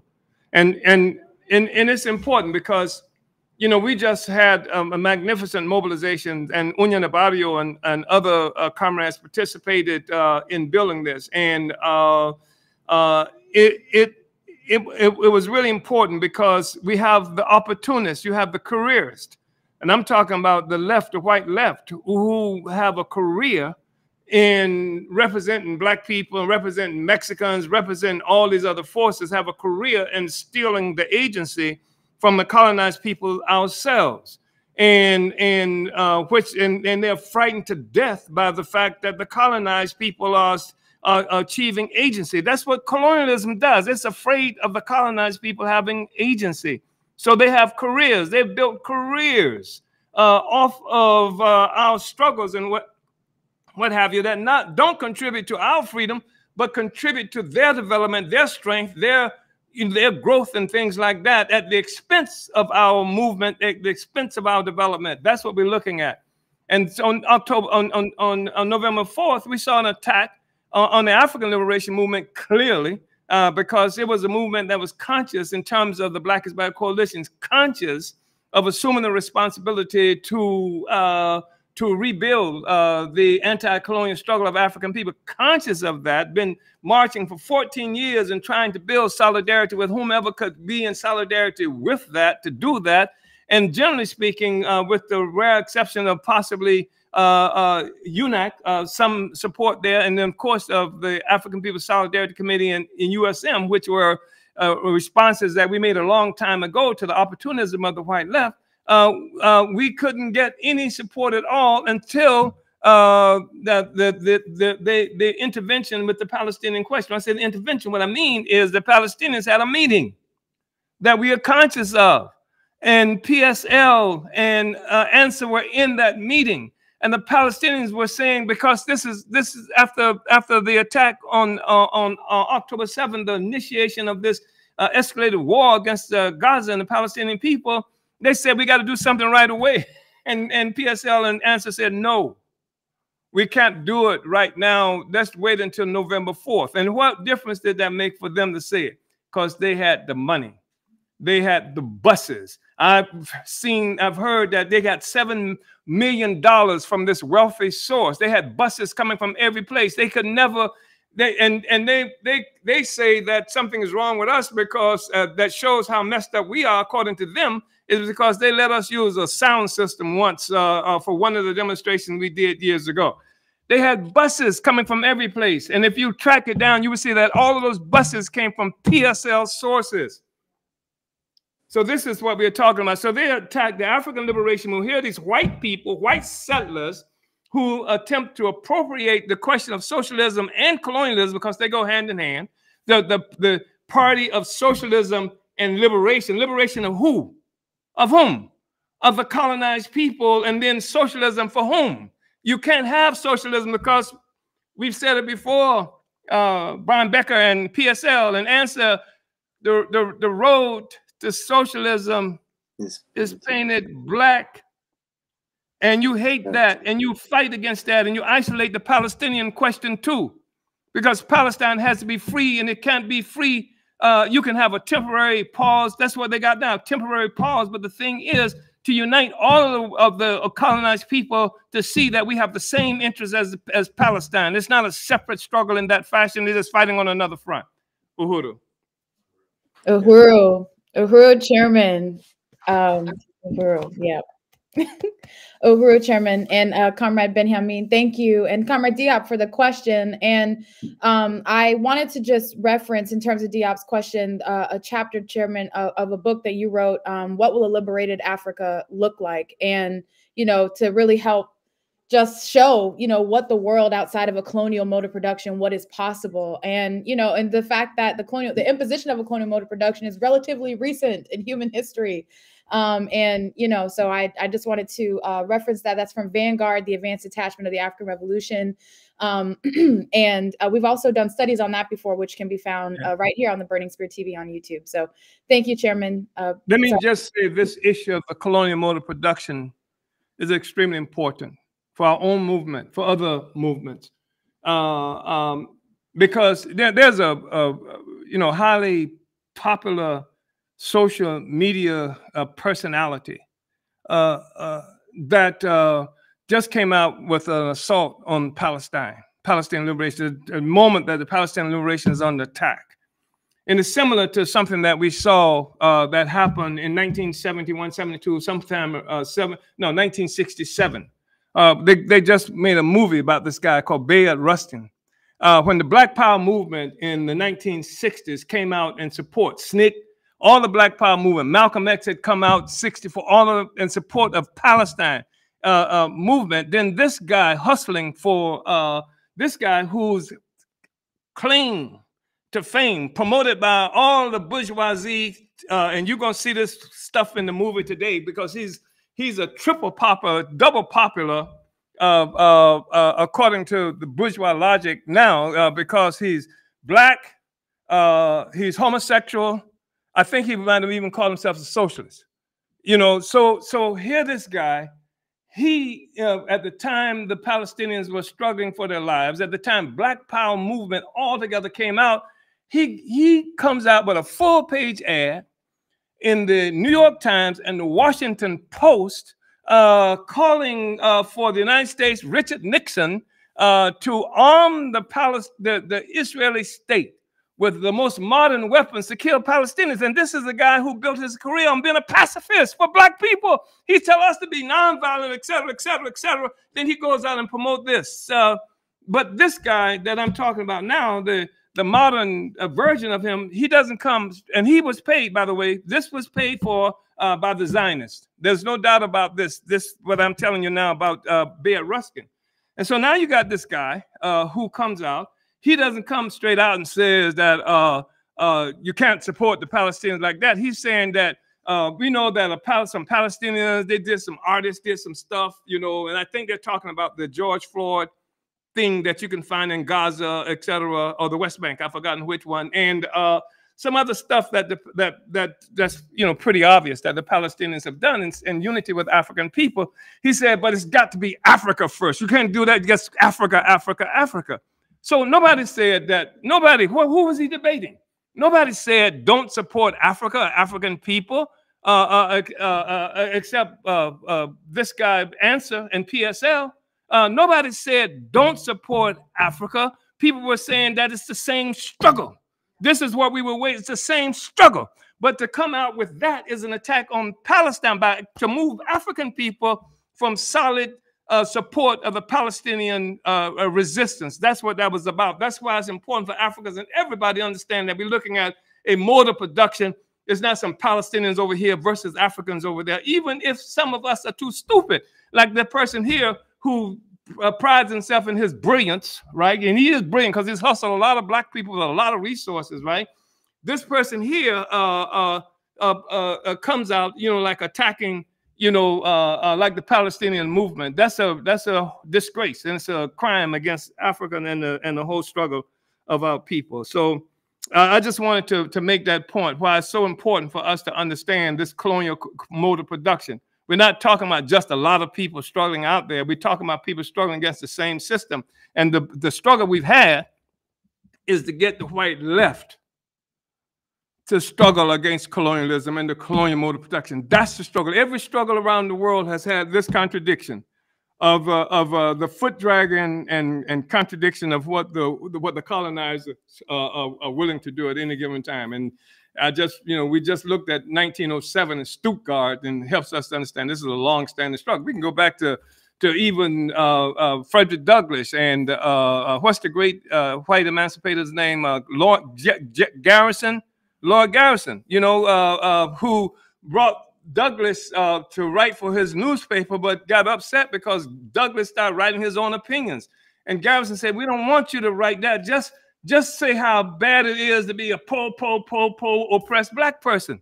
And, you know, that's what the white left wants us to do. They will pay some Negroes, they will put you on salary, bring you there to say how bad it is to be black, but you cannot struggle against the colonial mode of production. You cannot struggle for self-determination. You cannot struggle for agency, the control of our own movement. That gives them the need to go find another job, or to find a job, I should say. Uhuru. Uhuru.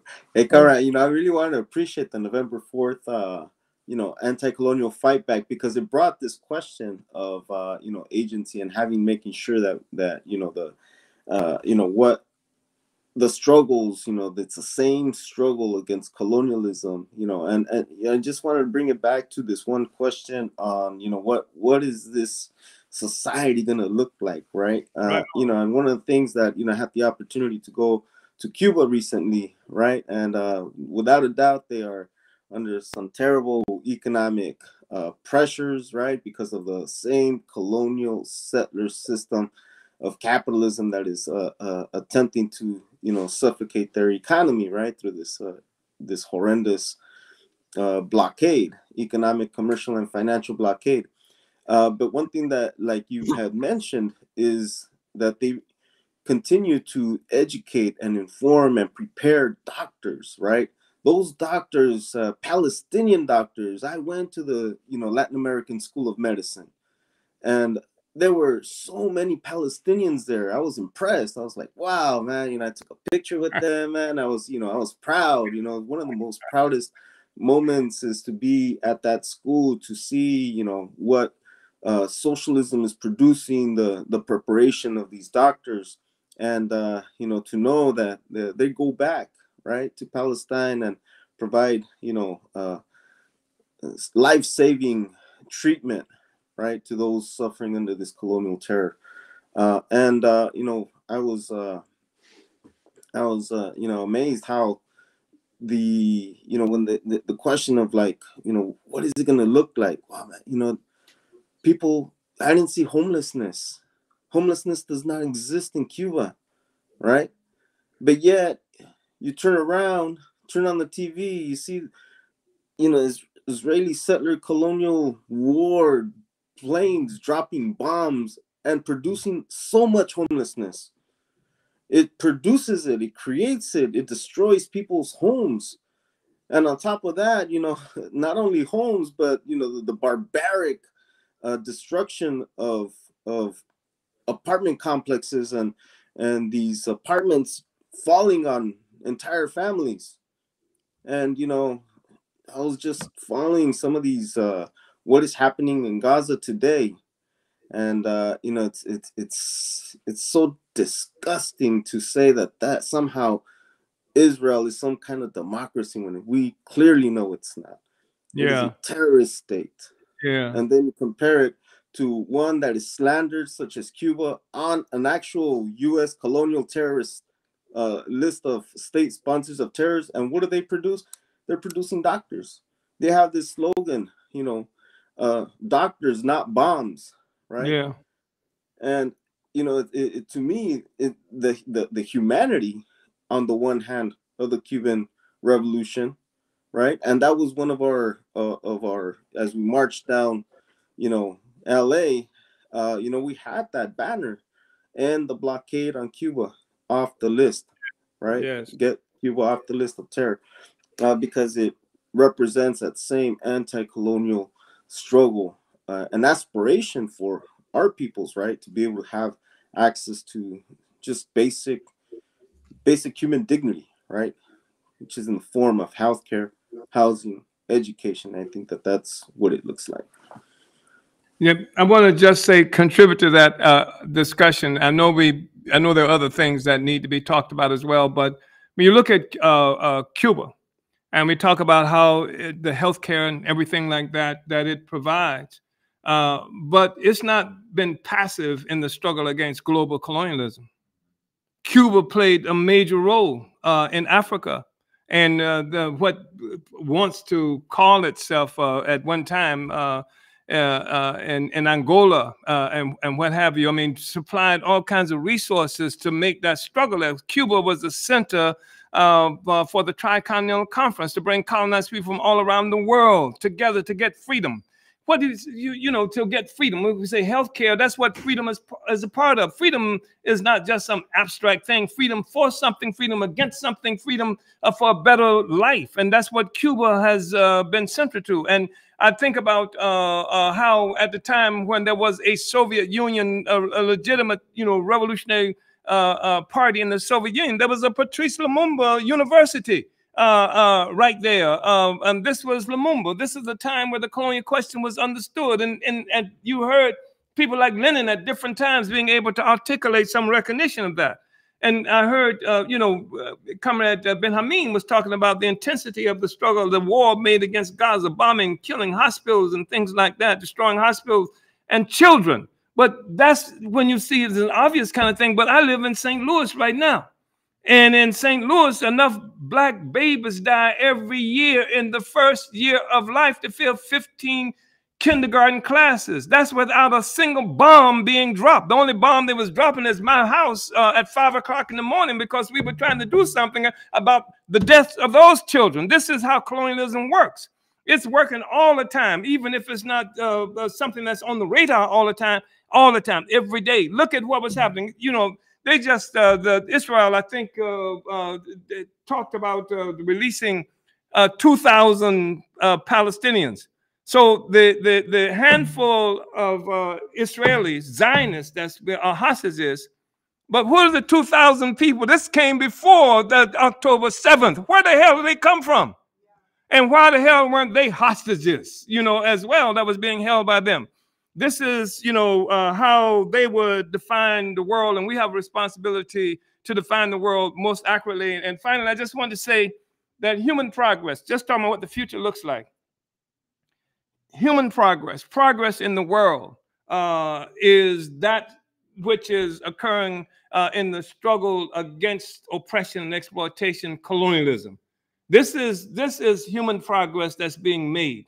And the destruction of colonialism opens up avenues and abilities for people to have decent relationships with each other, not based on the garbage that the colonizer feeds us, the garbage that they put in my community against Mexicans, and put in Mexican communities against Africans, against African community in the Caribbean, against other Africans, etc. This is garbage that's fair, this promoted, created.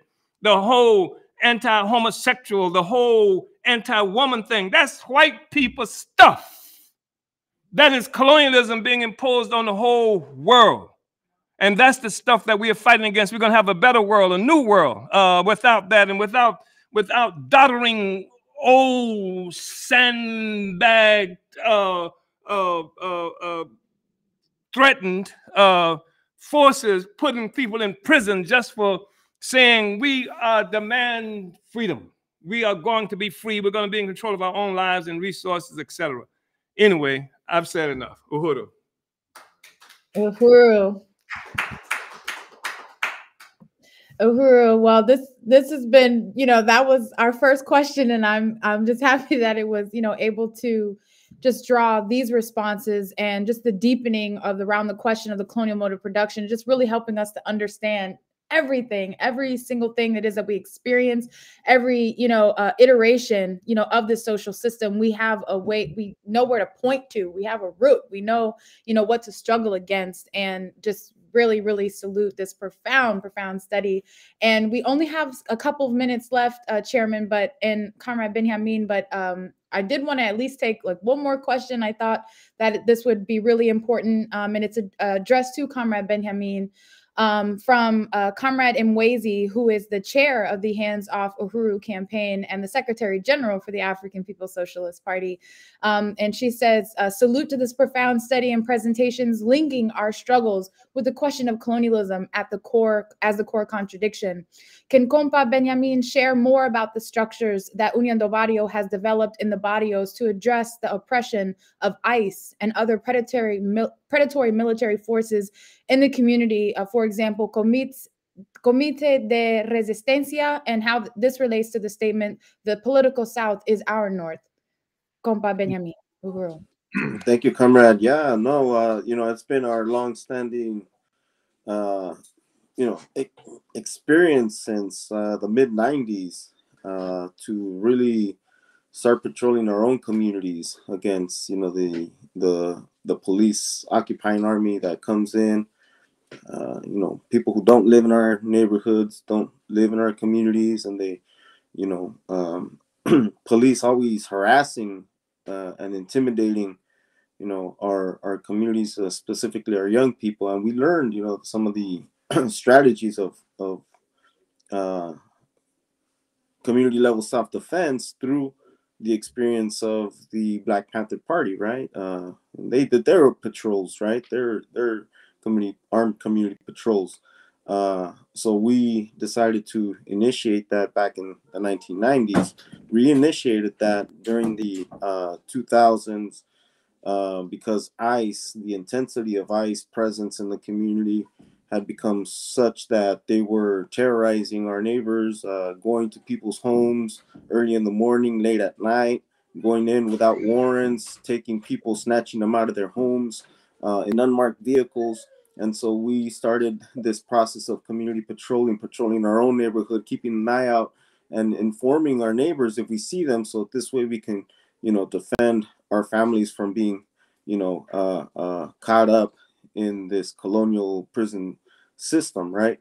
So the concept of the Comité de Resistencia is that in every neighborhood, in every block, hell, in every workplace and in every school, we have committees that have that specific function to keep an eye and ear out if they see, whether it be the police, whether it be Immigration and Customs Enforcement, Border Patrol, or even the FBI, right? And we've seen them, man. We've intercepted them. We've informed our community, watch out, there's Immigration and Customs Enforcement out here, out out in front of this house, and we call on the neighbors to come out, to expose them, to highlight that they're in our neighborhoods, and that there's more of us than there are of them, right? And that as long as we keep and we continue to organize our people, that we can kick them out. And that's effectively what we've been able to do with this process of community patrols, right?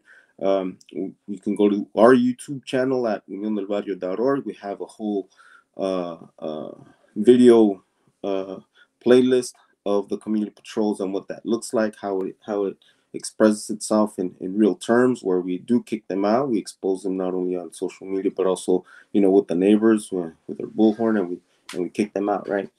But one of the important pieces of that is that, our political north, as we say, is in the south, meaning that we see the struggles of Nuestra America, the leadership of the Cuban Revolution, Venezuelan Revolution, Nicaragua, as important political development to challenge the U.S. colonial hegemony, not only in Nuestra America, but to determine the content, character, and orientation of a future that is not a capitalist in character, right? That we believe in socialism without a doubt.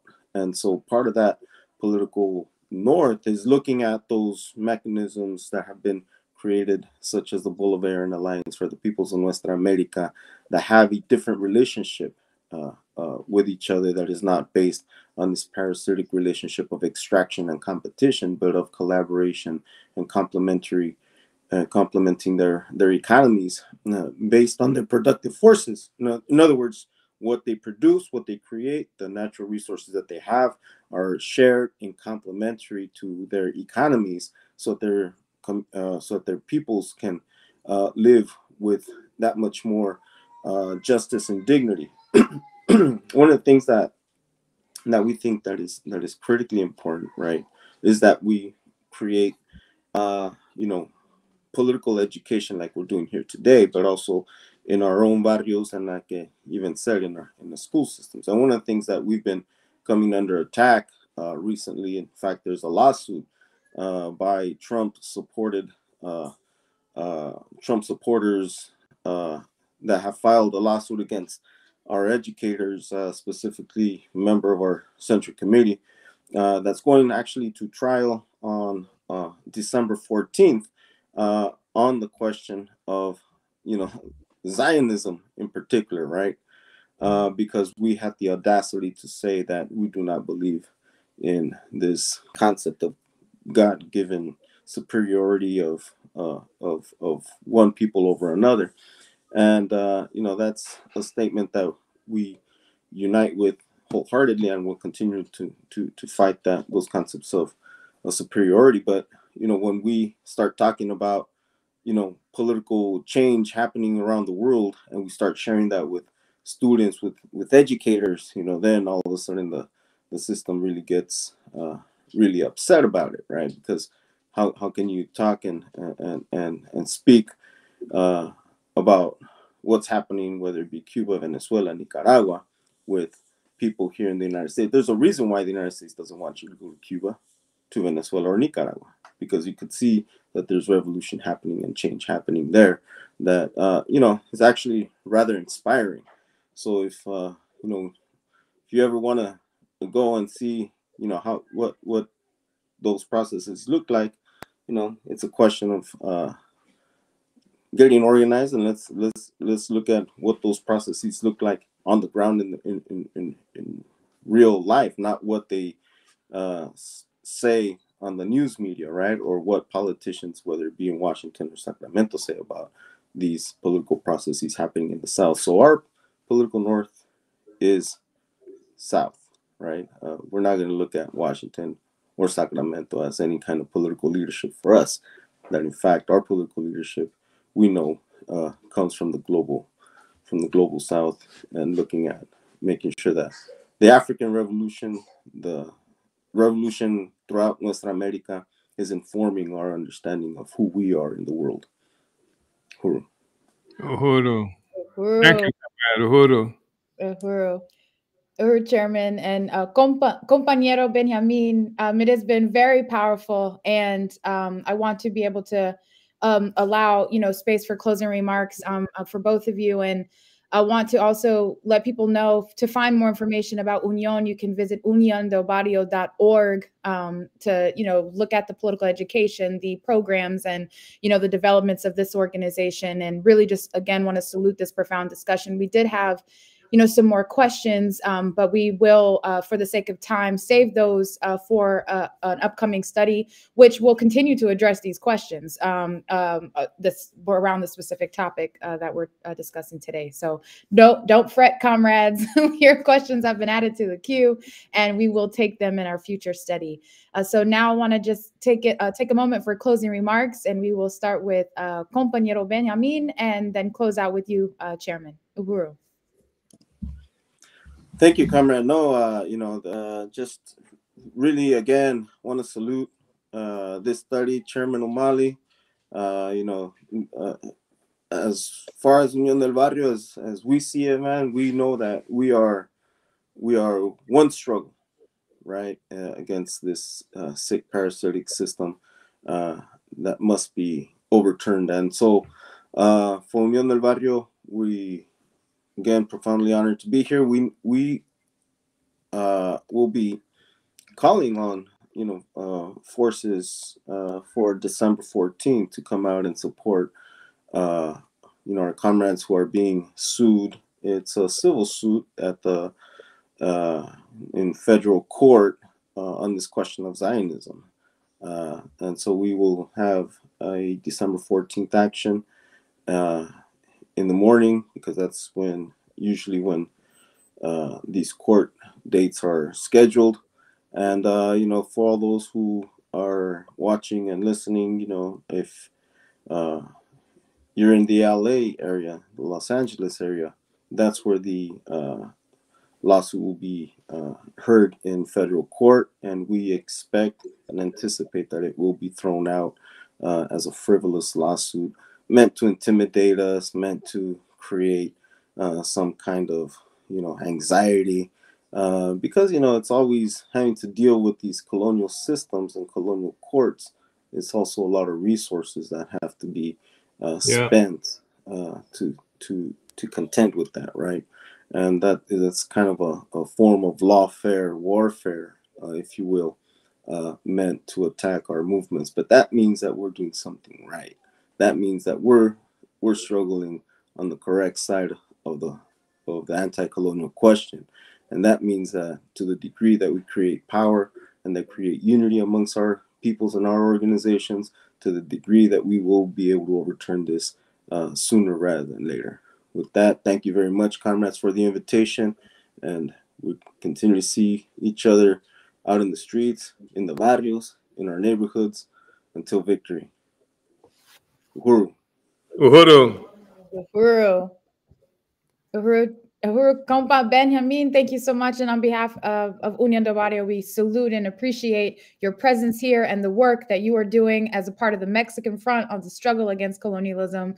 And as you said, till it's won, forward ever, backwards never. Uhuru, comrade. And we'll turn it over now for our final remarks with Chairman Omali Yeshitela. Uhuru, Chairman. Well, first of all, I want to just express my appreciation to all of the people who've come on to this study on today, and especially there on the continent of Africa. I say it all the time, but I know that infrastructure is being sucked out of Africa or not developed in a way that makes it difficult. And sometimes people have to travel long distances just to be able to participate in group viewing, such as what I know is happening in certain places in South Africa, in West Africa, and possibly other places as well. So I just want to say a special appreciation to you. And I think that I cannot overstate the significance of this study.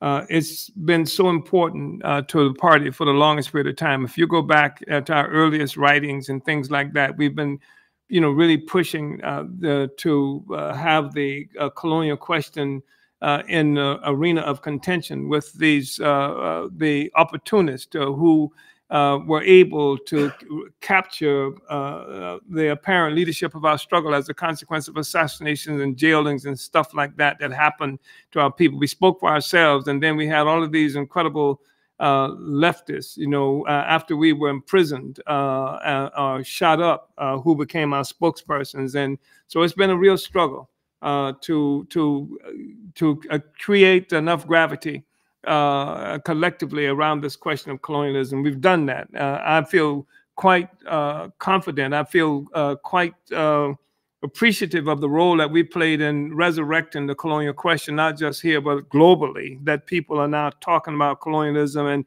people are referring to settler colonialism now when they talk about the United States and things like that. Of course, it is a settler colony, but within that settler colony, there's also a domestic colony, which is the African population here. I think that all of these court cases right now, the Uhuru 3, waiting for some kind of decision coming from the federal court as to whether or not they are going to respond favorably to the brief filed by our lawyers to dismiss these crazy charges. They're not crazy. It's really testimony to the fragility of a social system that rests on a foundation of enslaving other human beings. Every time an enslaved person sneezes, it causes a problem for those who rest on our backs. So, so sometime soon, and because right now we're facing the possibility of trial in February, depending on what the outcome of this determination that's going to be by the court, whether or not they are going to dismiss these charges. So, so between now and February, as it stands, they have to come up with some kind of decisions about this hearing, about this decision, this dropping the charges or dismissing the charges. And, you know, we've got these holidays, you know, factored in there as well. So we don't know exactly what we're looking at, but we ask you to stay alert. And we ask you to let us know that you are willing to be a part of rapid response that we will call letting you participate in whatever the determination is, how it is that we're going to be moving, whether that's with a trial in February in Tampa, Florida. In February in Tampa is going to be warm, and so people, as compared to some places we're located in, so hopefully that will contribute to getting people to Tampa. Also, I just think that we're seeing all these cases that we're talking about. Case of Union, I know we will be present and for that. And cases of all these other comrades, the Tampa 5, well, I know we'll be present for that. And there are all these other cases and struggles. And I think it's just a powerful statement, the fact that that law is indeed the opinion of the colonial ruling class. So whatever, and they are changing in a minute. If it looks like something that is helpful to the oppressed and we're using this law, they'll change it in a minute. The only thing that we have going for us is the public awareness, public alertness, and being prepared to struggle to defend this. We fought for this. They didn't give us the right to free speech. You got to remember that. The Mexicans, Africans never had a right to free speech. We bled for it. We fought for it. Our churches were bombed and people killed just for trying to speak out. People were lynched of trying to speak out. So that's been true of all the colonized people. So we fought for this space. To the extent that it exists, is ours. And so it's not something that we can concede to them. If given an opportunity, they'll drive us underground. Given an opportunity, they'll push us into some kind of precipitous activity that can allow them to say with some aspect of legality that we use the law to do this, and when as opposed to how it is right now. So it's really important for us to be alert and be prepared to move around all these cases that we're talking about. Free speech, anti-colonial free speech. And finally, I just want to say that this is one of the most important discussions that we can have, an era where Zionism is now being discussed on every front. And it's not being discussed because the Zionists want it talked about. The Zionists do not want this talked about. Biden does not want this talked. And in fact, they make it illegal in various places around the world to talk about it. And that's a statement, too, of the fragility of a whole social system. The fact is that it is the oppressed, the oppressor, that has to falsify history. The oppressor has to do that, and it's not in the interest of the oppressed to do that. The oppressed have to make truth known, have to fight for truth in order to win our freedom. And so it's an incredible place now. It's never going to go back. There will never be this Israel that we saw before October 7th will never exist again. I can tell you that. For a number of reasons. Part of it is because a lot of the Germans and Poles and Americans who were there calling themselves Israel are getting the hell out of there now, just like they did in our communities here in the United States during the high tide of the revolutionary movement in the 60s. White flight is what it's called. So it's never going to be the same anymore. It's never going to be the same because the peoples of the world now are getting to peek behind the curtains. And because we're doing everything we can to expose it. A problem that we've seen is unwillingness of much of what characterizes itself as the white left to take on this whole question of Zionism. Colonialism is it's an expression of colonialism. And Zionism is an ideology that is utilized to win all these Jewish people into a state of isolation, assuming that they can be free at the expense of other peoples around the world. We are involved in a struggle right now to liberate Jews so that you can free yourself from this isolation that's been imposed on you by a sect of the bourgeoisie. This whole nonsense about being special people. What's the difference in that than the master race? The whole notion that somehow chosen people that can take over people's lands and stuff like that. That's the bourgeoisie that wants to do that. That's the colonial bourgeoisie. And people will die fighting for the bourgeoisie, or they can be free and live fighting against the bourgeoisie. So we're going to try to facilitate that project, that process. And the whole thing about Zionism and the Israeli state, it will never be what it is today. I think the Israeli state is on a shaky foundation. I want to thank you, comrades, for putting up with me for this long-winded kind of closing. But I'm really appreciative of everybody who's been here. Let's build. Let's make this revolution forward ever, backwards never. Adelante siempre. Uhuru. Uhuru, Uhuru, Chairman. Venceremos. Uhuru. Uhuru. Uhuru. So thank you, Chairman Omali Yeshitela, our panelist, special guest, compañero Benjamin Prado of Union del Barrio. We also heard from Ward Churchill today. Again, you will be able to hear Comrade Ward at the Uhuru House in St. Louis, Missouri at 3 p.m. at the Unthanksgiving Sunday rally. And want to just really thank everybody for participating and sticking with us as we extended the time today to take these very important questions and have this extremely critical discussion.